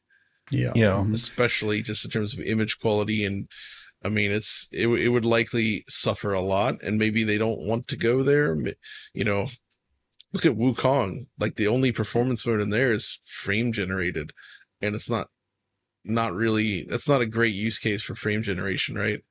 No, not at all. I mean, going back to Ryan's question here, is any of the quote unquote gamer outrage justified? The vast majority of gamer outrage I'm seeing is totally unjustified, to be honest. If you don't want to play Avowed at 30 FPS, just don't buy it. I mean, the amount of abuse developers are getting is there's no justification for that ever.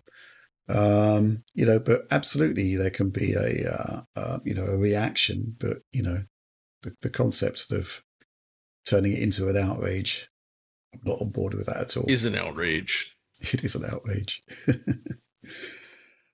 Okay, so let's move on now to Supporter Q&A, which is the part of the show where every week I post on Patreon asking for questions and topic suggestions from our supporters. We choose the best ones, and here they are. We're going to kick off with this one from Julian Oraza. Hope I've got the pronunciation right there. PS5 Pro imminent, quadruple exclamation point. What are the games you would be more excited to see patched? Okay, so I think this is probably a really pertinent question because there isn't actually a huge amount of AAA new games arriving for PlayStation 5 from Sony itself. We're going to be seeing a lot of patches to existing games, just as we did with PS4 Pro back in the day. And I do think that there's a wealth of opportunity here. John, what do you think? I think obviously the best choice here would be Destruction All-Stars. I think we're all looking for a 4K 120 FPS experience as we drive around that beautiful arena. Or actually, maybe I could actually say something else. Like you could. So no, in reality, I joke about that, but there are a few games in here that I would like to see upgraded. First of all, Final Fantasy VII Rebirth. I think has dreadful image quality in every mode still. And I would love for them to at least be able to get that up to like 4K 60,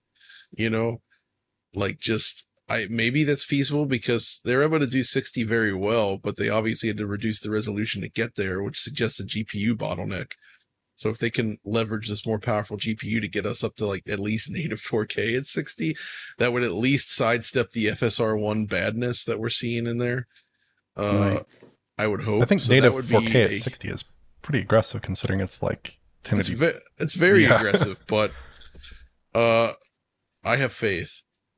Maybe. Okay. No, so that's definitely a big one. I would like to see Demon's Souls updated with a way that would allow you to use the native 4K mode at 60. Because right now, I believe if you enable quality mode, you get the higher res, but it just cuts down to 30 cuts down to 30. So yeah, that's an interesting point, right? Because they already have that in there, so it would make a lot of sense to offer that. I'd also like to see Gran Turismo 7 updated does it even need an update? I guess I can't remember what it caps at, but basically I would like to see them just push the full resolution up to get, because right now you can do 4K, like 90 FPS thereabouts with GT7. And actually knowing that though, it may not, no, I guess it's not even about the resolution. I would like to see the full 4K 120, of course, but I would also like to see them integrate the ray tracing into the gameplay. Obviously, that would probably take a hit to performance, so that would be back down to 60, but we've only seen the ray tracing in the replays and menus and such, but actually integrating it into the gameplay, to me, that seems completely feasible given the hardware spec. Mm-hmm. So that's at least 3 games that come to mind. I don't know. What about you guys? Maybe Returnal as well, if they can bump up the res. Oh, yeah, that would be fantastic. Oliver. Yeah, so I have a few games here that I'd like to see updated. I think kind of my headlines here would be the massive games. So Star Wars Outlaws and Avatar Frontiers of Pandora, they have great visuals on console, but somewhat more questionable image quality, especially I think with Outlaws from what I can see. And I think just giving you higher res rendering with PSSR is probably enough to make those games look really terrific, even better than they already are, much more in line with that high-end PC experience, because you're thinking, when you think about it, you're getting all those kind of key ray tracing features as a baseline. You get the RT reflections, RTGI in there, plus really strong image quality. Again, presuming PSSR is as effective as we think it might be.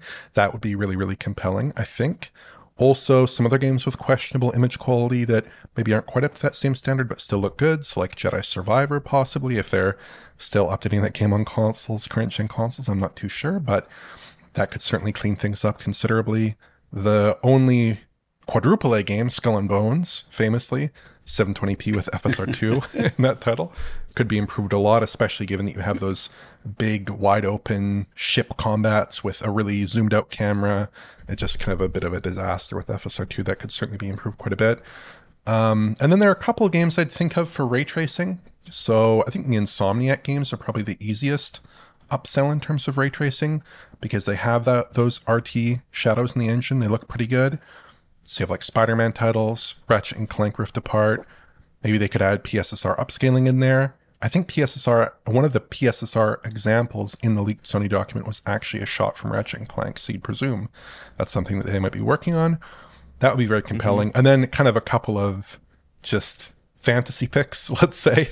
I don't think these are realistic necessarily, but I'd love to see some path tracing on console. Might be very challenging, but it'd be nice to see Alan Wake 2 with ray tracing features on console at least. It'd be nice to see Cyberpunk 2077 with ray tracing features above and beyond the ray traced local shadows that we currently get on consoles, if not that full path tracing experience. Maybe add some ray traced reflections in there. Obviously, path tracing is kind of like the PS5 Pro dream. I don't know that we're going to get it necessarily, but yeah, I tend to think it falls into those three buckets. It's like you have your games that need image quality improvements, and then games that need ray tracing enhancements, and then games that could possibly be path traced. I think that those are the three buckets of titles that I'd be most interested in seeing. Yeah, absolutely. Did you mention Black Myth Wukong? That sure as hell needs a PlayStation.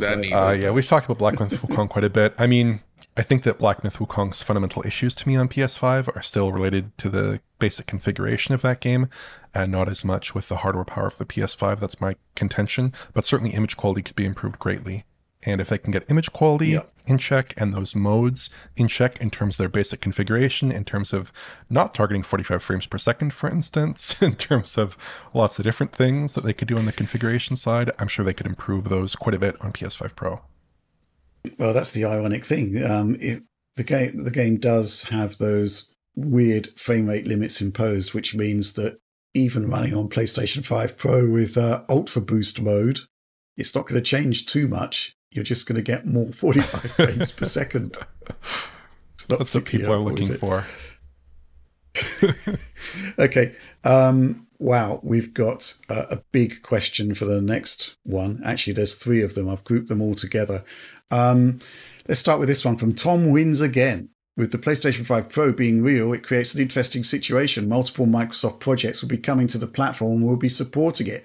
Major cases in point: Indiana Jones and Call of Duty. Will we see a situation where the quote-unquote better console versions of Xbox games like these will actually end up on PlayStation?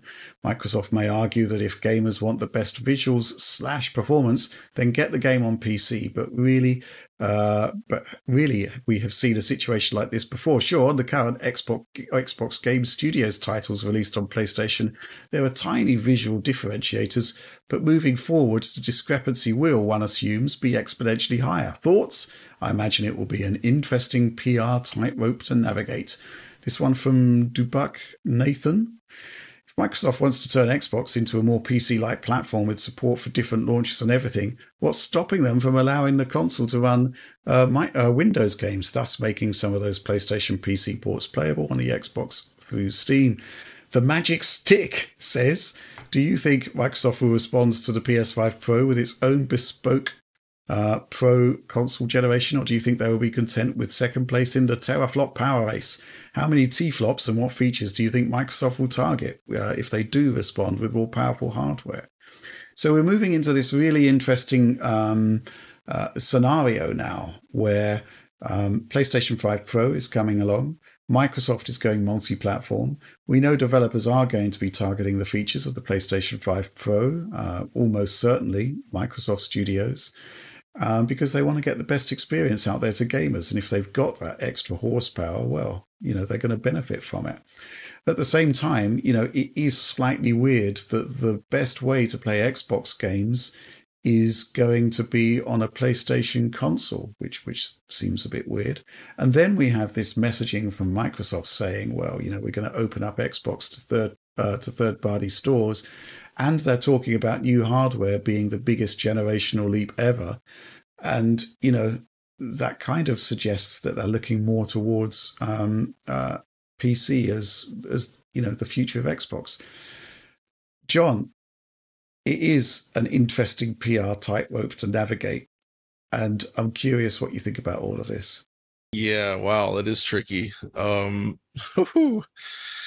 Well, so the Magic Sticks question first, where he's talking about the hardware power, and I think that the traditional console model, that's the line of thinking that he's applying there, where it's like, okay, we need to have the powerful console again. The tagline was Series X was the world's most powerful console, I believe. And, but technology marches on. I think it's fair to say that the traditional console model really isn't working for Xbox right now. And I think it would be a fool's errand for them to chase Sony down this pro hole again.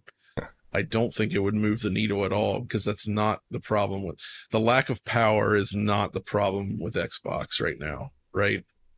I think you guys can agree with that, right? Yeah. Yes.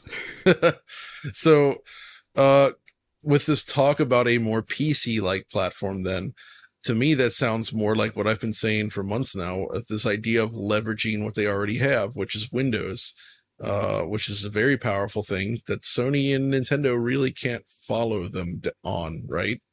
Not in this sense where they fully embrace the positives and negatives of the PC, which includes opening the box up. And thus, that would indeed mean that PlayStation games could run on a theoretical Xbox PC style piece of hardware, right? Yeah. And that's just how it would be. But at that point, fundamentally, what the Xbox is a completely different thing. To me, that sounds something more like, say, the Surface line of products, rather than the traditional subsidized console, which is what PlayStation and yeah, it would still be called Xbox, though, obviously. It wouldn't be Surface, but yeah, I get the point you're saying. Right, instead of calling it Surface, it would be called Xbox, but it's that same idea where there's that's more what I'm thinking. But in the meantime, though, obviously, as the top question asked there is like this creates a situation where in the console space, games that Microsoft will release on multiple platforms are likely to be better on the PlayStation 5 Pro versus any Xbox console. And I think that's just the reality of expanding to become essentially the world's biggest publisher, or one of them, I guess, which is also seems to be a direction they're moving in, right? With all these acquisitions, they're just almost automatically like one of the world's biggest game publishers. So it would behoove them to release everywhere and not hold back their games specifically because of this old whatever's going on between Sony and Microsoft and all them, right? So it would behoove them to target the hardware properly, because they are ultimately selling a product to consumers that might own that piece of hardware, and there's no reason to handicap themselves there. And I think all of these things together, this big confluence of changes happening, it just shows that Microsoft's trying to change gears and do something a little different. And we don't yet know where it's going to go or where it'll end up, but it does kind of change the equations around what consoles were. And it's, you can't really think about it in the same way that we have in the past. So I feel like the whole Xbox versus PlayStation war is kind of coming to an end indefinitely, perhaps. Yeah. And, I definitely think that's the case. Oliver? Thoughts? Yeah, I think with some of the awkwardness around Microsoft potentially no longer having the most powerful console in the world, as they like to say, and possibly having these PS5 Pro versions that might actually exceed the quality of the Xbox versions, which you'd really expect if they were taking advantage of PS5 Pro at all. I think Microsoft is fine with it for two reasons, or at least okay with it for two reasons. It's a time-limited situation, number one, because we know that Microsoft is going to launch a new platform. It might come relatively soon, relative to the PlayStation 5. And when you look at the PS5 timeline, bringing that date forward allows them to presumably launch more powerful hardware into the market and actually reclaim that performance crown. Sort of like what they did with Xbox One X, where they were superseded by the PlayStation 4 Pro. And then, a little bit later, they were able to drop a console that was much more powerful than that system.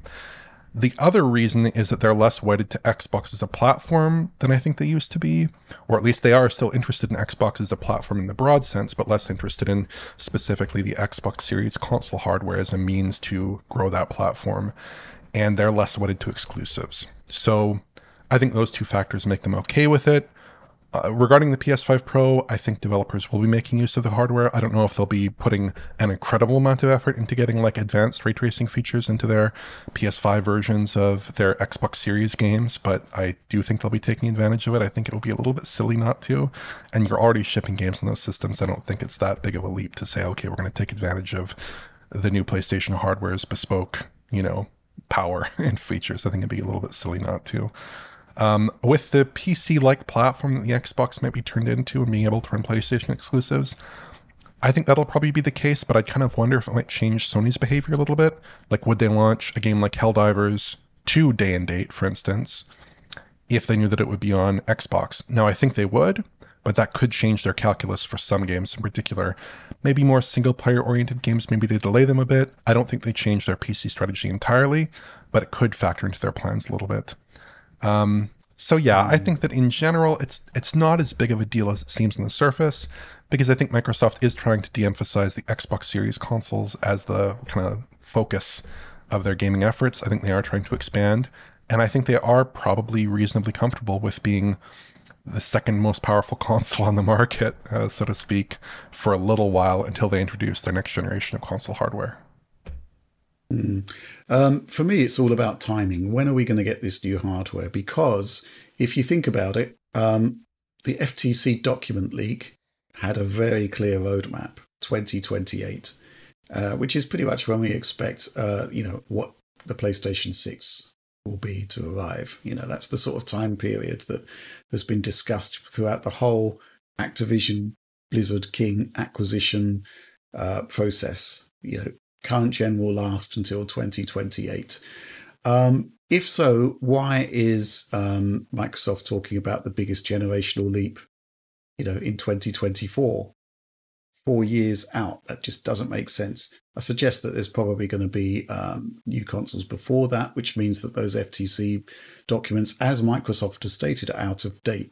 So the question is really, when is that new hardware going to come? Because it might just be that there's like an awkward year or something where the PS5 Pro is about a year, 18 months before, or maybe even 2 years, while this is an issue.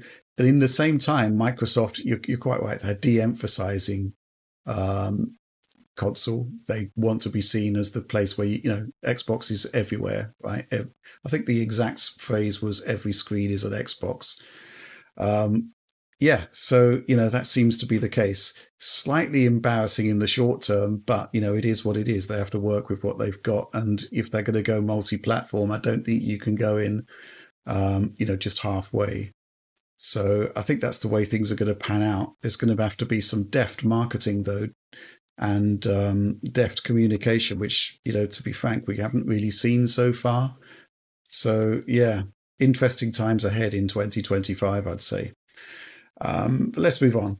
This question from Fully Talked. Hi, DF team. What are the chances we'll see an Intel GPU in the next-gen consoles? There seems to be an assumption Microsoft and Sony will use AMD hardware, potentially / unlikely NVIDIA, but why not Intel? I feel that Intel is making a strong play in the hardware GPU space, and the company is struggling financially, which may create a perfect opportunity for console manufacturers to bundle Intel hardware at a competitive price point.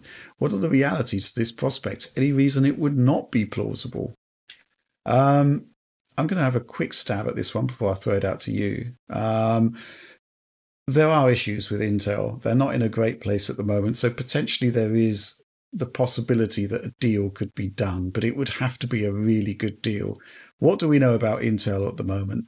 CPU side of things, they could produce a fantastic piece of kit for any console. I've got no doubt about that.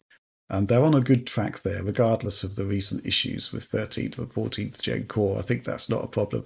The GPU side of things, well, if we look at Arc as it is so far, it's not particularly great. All of the features are in place, and those features are pretty good, right?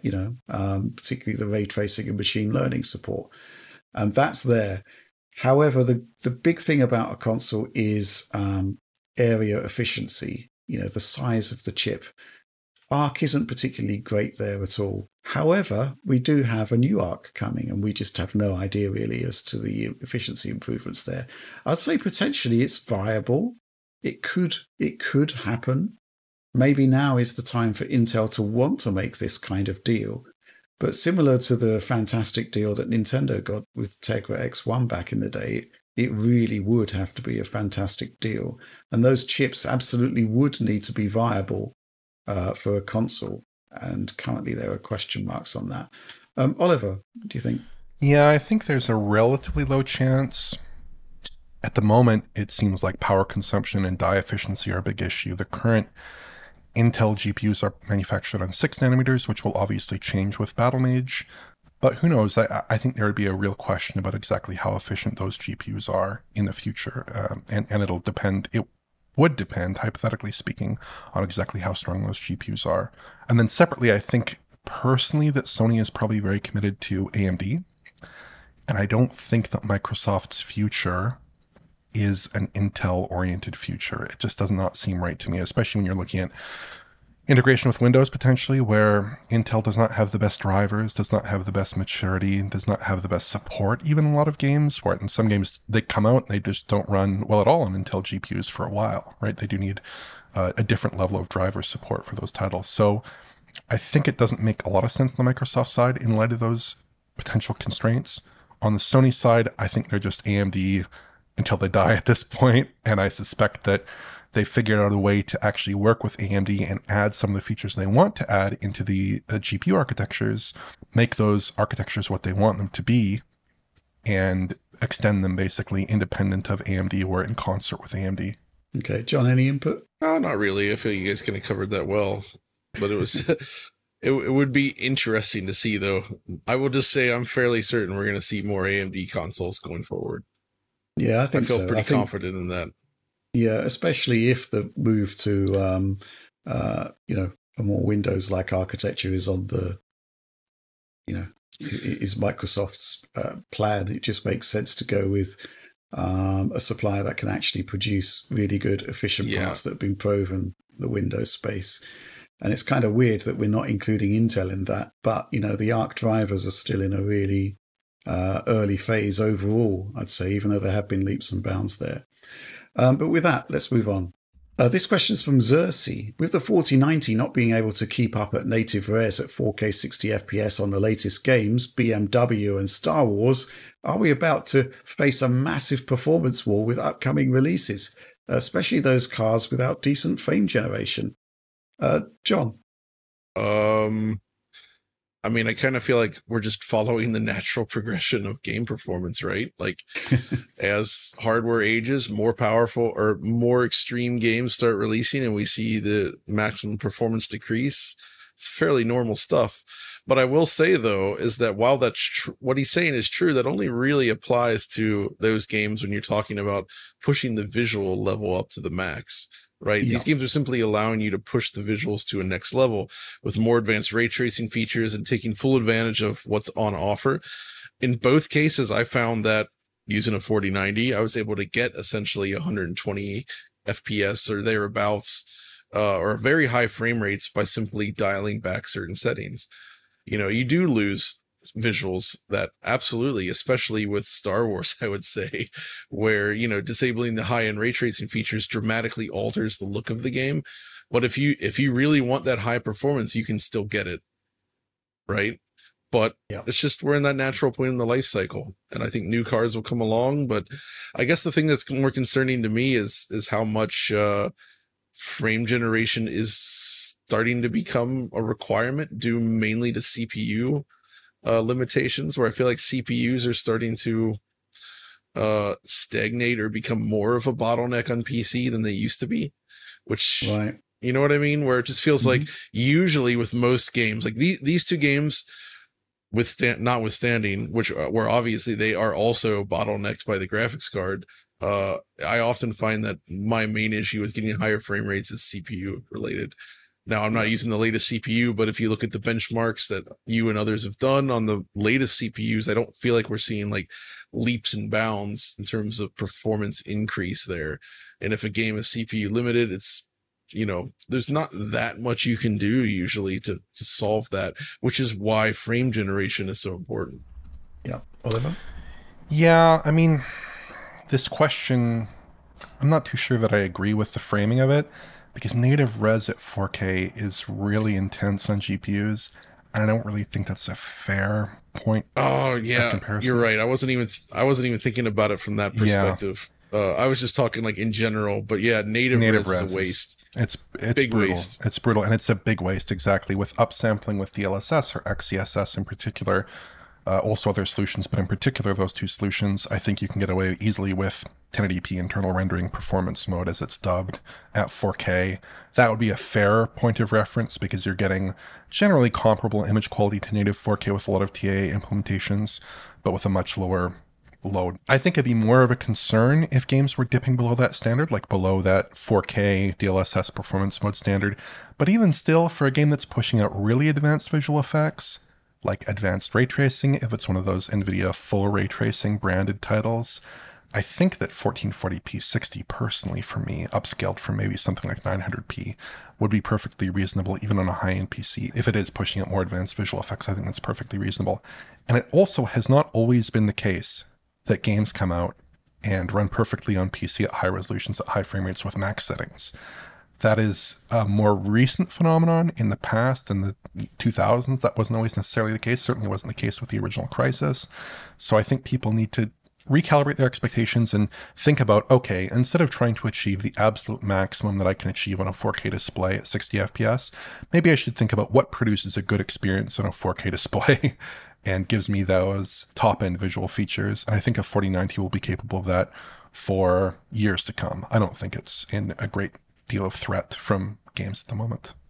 To add to that, I just think in a world where, well, there's two things to this. First of all, games are being developed with consoles in mind. You know, they want to get a great PlayStation 5 version out there, which means that, you know, this performance war is always going to be, you know, offset by the fact that these games need to run well and look good on, you know, mass market console devices. It's that simple. The question is, I mean, I agree with you, Oliver. There's a lot of issues with the framing of this question. First of all, you know, the concept of a 4090 not being able to run at native res at 4K 60. First of all, you know, technologies like Unreal Engine are literally built with upscaling in mind, to the point where they built their own upscaler. I mean, that's just the way it is. So, you know, the concept of what a game is delivering visuals wise, it is being, there is additional levels of ambition there simply because upscaling is expected to be in the mix, even with a 4090. I think that's fair enough. Secondly, the concept of max settings, or if you're running Star Wars with the fully unlocked max settings. I mean, this is not designed for the hardware of today, which is why Star Wars actually requires you to have a kind of command line prompt to get it working. You know, it's designed to scale into the future, which I think is an admirable thing to do on the PC version of games, you know, not just thinking about the hardware today, but the hardware tomorrow. That doesn't mean you can't get a great experience with a 4090. So, you know, there's a lot going on here. I agree, though, with you, John, that there are issues mostly with CPUs, you know, especially sort of more mainstream orientated CPUs. And frame generation has a really powerful part to play there. I mean, we've seen it time and time again, because you literally double your performance and it takes you into the VRR range or beyond it, or you know, so to the point where you cap it, where, you know, it's definitely worth doing, and you have to do it simply because CPUs are not scaling to the same degree as GPUs. Yeah, so it's a bit of a tricky question, that one. I wanted one fun thing while Star Wars is being referenced. I actually experimented with 40 FPS, you know, as we always talk about for consoles with the gamepad and even a mouse and keyboard. And using that, then I was able to push up the in-game settings to their absolute limit with DLSS, of course, no frame gen, capped at 40. And it looks really good that way, actually. That ended up becoming a pretty decent way to experience the game, I would say. And it was with reflex enabled. It was still rather responsive, even with a mouse. Although at that point, I feel like a gamepad is best if you're playing at 40 FPS. But it's kind of like this interesting trade-off where I could reduce res and effects, more like some of the res stuff, and drop the high-end ray tracing features down just a smidgen, and then use frame gen, and then I'm back up in 80s, 90s in terms of perceptible frame rate, and it's pretty good. But the 40 FPS mode, there's definitely something to it where it's like, oh yeah, it feels like you're getting a peek at the game at its best. Mm-hmm. Okay. Let's move on to the next question. This one from PN Nat. I'm not sure about the pronunciation on that. With some games needing to go down to horrendous internal resolutions in order to achieve acceptable performance, e.g. Final Fantasy XVI at 720p, do you think Microsoft and Sony miscalculated the required specs needed in their current consoles? I can only imagine the atrocious depths internal resolutions will plummet to by the end of this generation as games get even more demanding. The PS5 Pro may alleviate some of this, but devs will still need to account for the base consoles and the image quality limits FSR imposes. Oliver? I don't think they miscalculated, because I don't think, number one, that they could have delivered much more hardware in the consoles for the price they delivered them for, or for a similar price. It's not too much higher.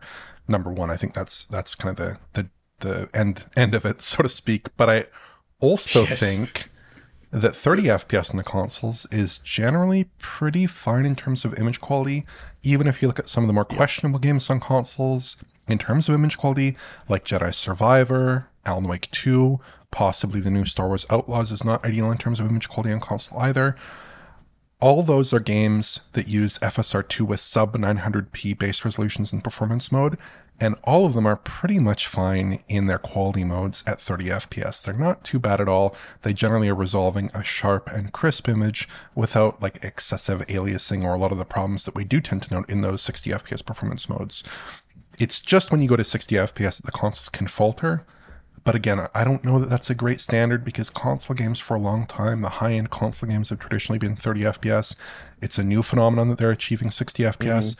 I think it's a good new phenomenon, but I don't think it suits every game on the consoles. It might suit those titles better when we have PS5 Pro. But I think those games are perfectly fine at 30 FPS on consoles, and I kind of think that's the fair standard to evaluate the strength of image quality in those games. John?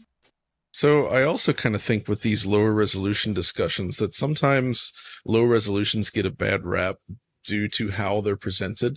And I actually think, say, if you had a native 720p game that's cleanly, nearest neighbor upscale to 4K, it can actually look surprisingly sharp and okay in a way that FSR to 720p typically does not. And I feel like there's a point where maybe it's just it's like developers have leaned too heavily on things like FSR this generation, and the side effects of that tend to create an image that is not especially pleasing.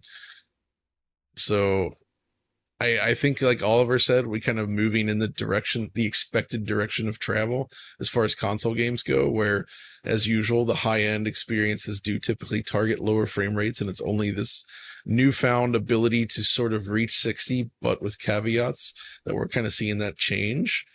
But I think that the consoles were well designed in targeting the correct sort of path forward, given this, plus, chip expenses and everything. But I still, when I see people slam 720p, I still think that it really comes down to just how it's presented.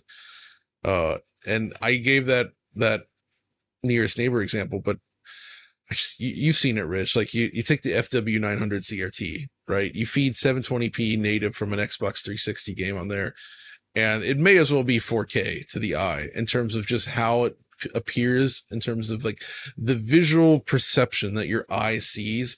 It's very clean and visually attractive. And ultimately that's what's most important, right? Right. But those screens aren't made anymore, John. No. But that's what I'm saying. Proper scaling, proper crisp pixel scaling and image treatment can look really good. I think it's going to depend on the game. Let's take Star Wars Outlaws, for example. If they put out a native 720p game there with nearest neighbor upscaling, I'm not sure it would look great on a flat panel. I think it might look better than FSR2 versions with sharpening and everything.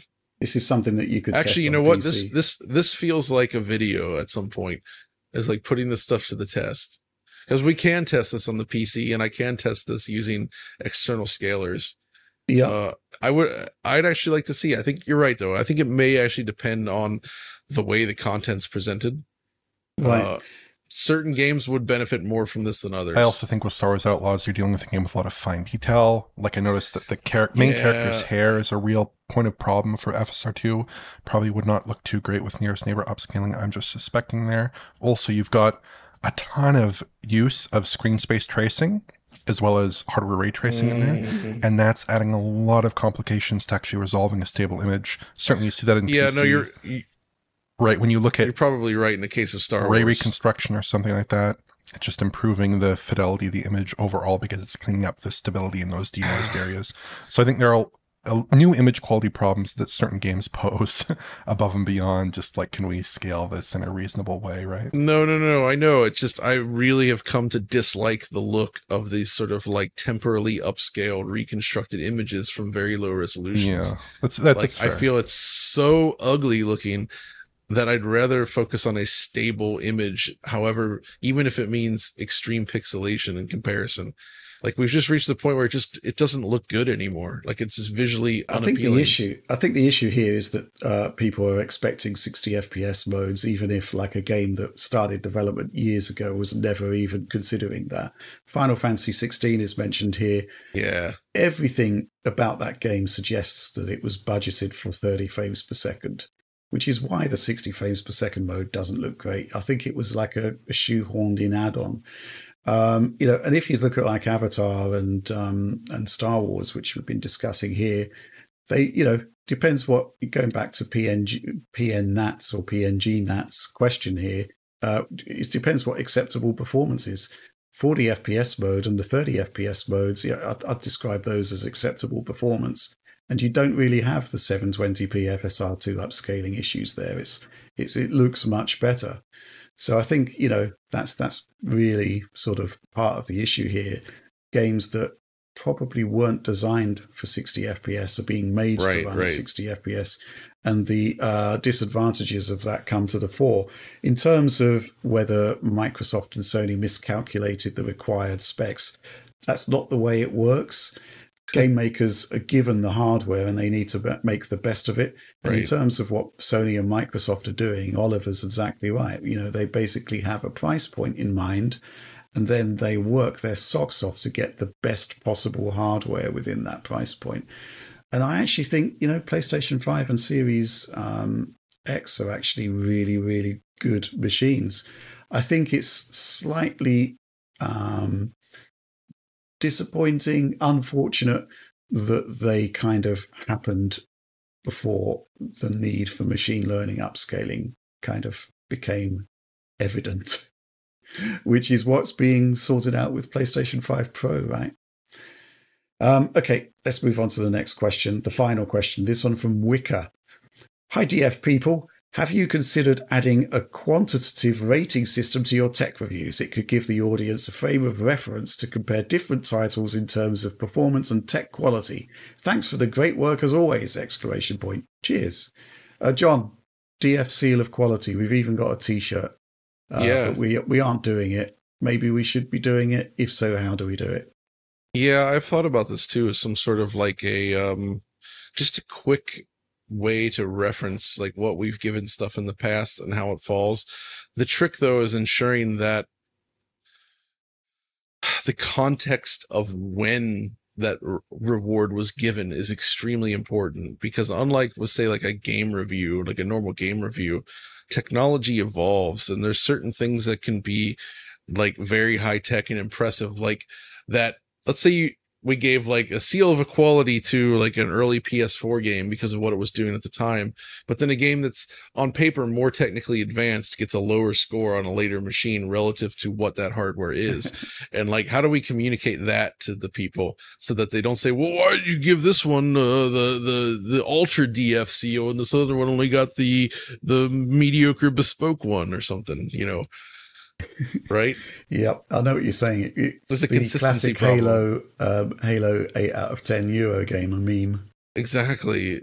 So Better than Halo. Exactly. So that's the problem. That's a hard one to solve. So it can't just be like the normal. Maybe it's just as simple as recognizing like a thumbs up, thumbs medium. The old GamePro icon system where you've got the excited dude, the slightly less excited dude, the bored guy, and then the this sucks guy. Well, that goes back to Zap 64. There we go. That's what we need then. I'm going to have to think about this one, Oliver. Well, in terms of like quantitative ratings, I think it's hard to be so absolute about things, and there are so many factors in game coverage that we go through. Like if I'm looking into indie game, is it fair to put that on the same scale as like Avatar might be? I don't think so. And then the kinds of performance issues that we do tend to see in games, which he's highlighting here as a potential area for quantitative analysis, it is a little bit tough because games have very different kinds of performance issues. So if like I'm looking at a game like Starfield pre-patch that just locked 30 FPS, versus a game like Starfield post-patch, which might have a bunch of modes that are kind of all very inconsistent in performance, then maybe one or two that are okay. How do I compare that? Or how do I look at a game that might run pretty badly without a technology like VRR, for instance, or 120 hertz output, like Dragon's Dogma 2? How do I put that on a scale? I just don't know how to put that on a scale. I think it's impossible to encapsulate into a score or a real hard quantitative analysis in a way where people wouldn't freak out, and in a way where they would hold up across games. Like I could say this game has a better performance score than this game. Well, actually, maybe they have very different kinds of performance. Maybe that qualitative analysis is much more important. But I do think that something like a DF seal of quality could be good for exceptional products where you really want to highlight something that is a really high quality game. I remember Anantech, I don't think they do this anymore, but they used to give bronze, gold, and silver medals to products like power supplies and graphics cards and CPUs and things like this. And when they did deploy those medals, you knew it meant something special because they deployed them relatively rarely. So I think if we did do a DF seal of quality and gave it to the very best looking, very best running, high quality products out there, if we wanted to extend that in a certain video or maybe in an end of year review kind of thing, give our little seals of quality, I think that would be reasonable. But I wouldn't want to go any more granular than just saying this game is a real highlight and you should enjoy it. I don't think I'd want to get any more granular than that personally. I think that our qualitative analysis is extremely important. Right.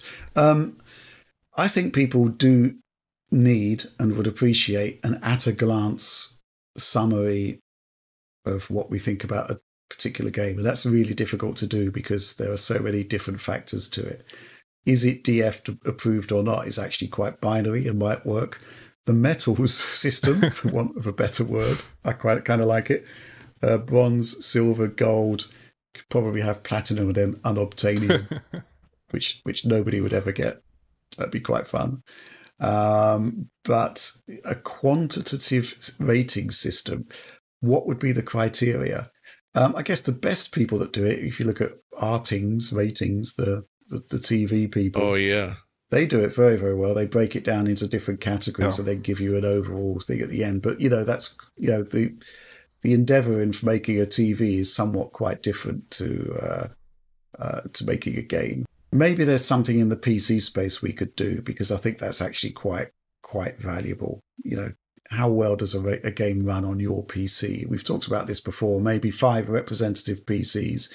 We do the first hour of gameplay and then we have some sort of score based on that, shifting settings levels for each configuration. But there'll still be stuff like stuttering and whatnot that would be problematic, and maybe there's something we could do there. I just want to open this discussion out to everybody, because I'm open to ideas on this, because I do think some sort of at-a-glance way of saying whether DF thinks this is good or not is probably a good thing. But beyond that, this is going to need a lot of work. But that's it. That's the end of DF Direct Weekly. We made it.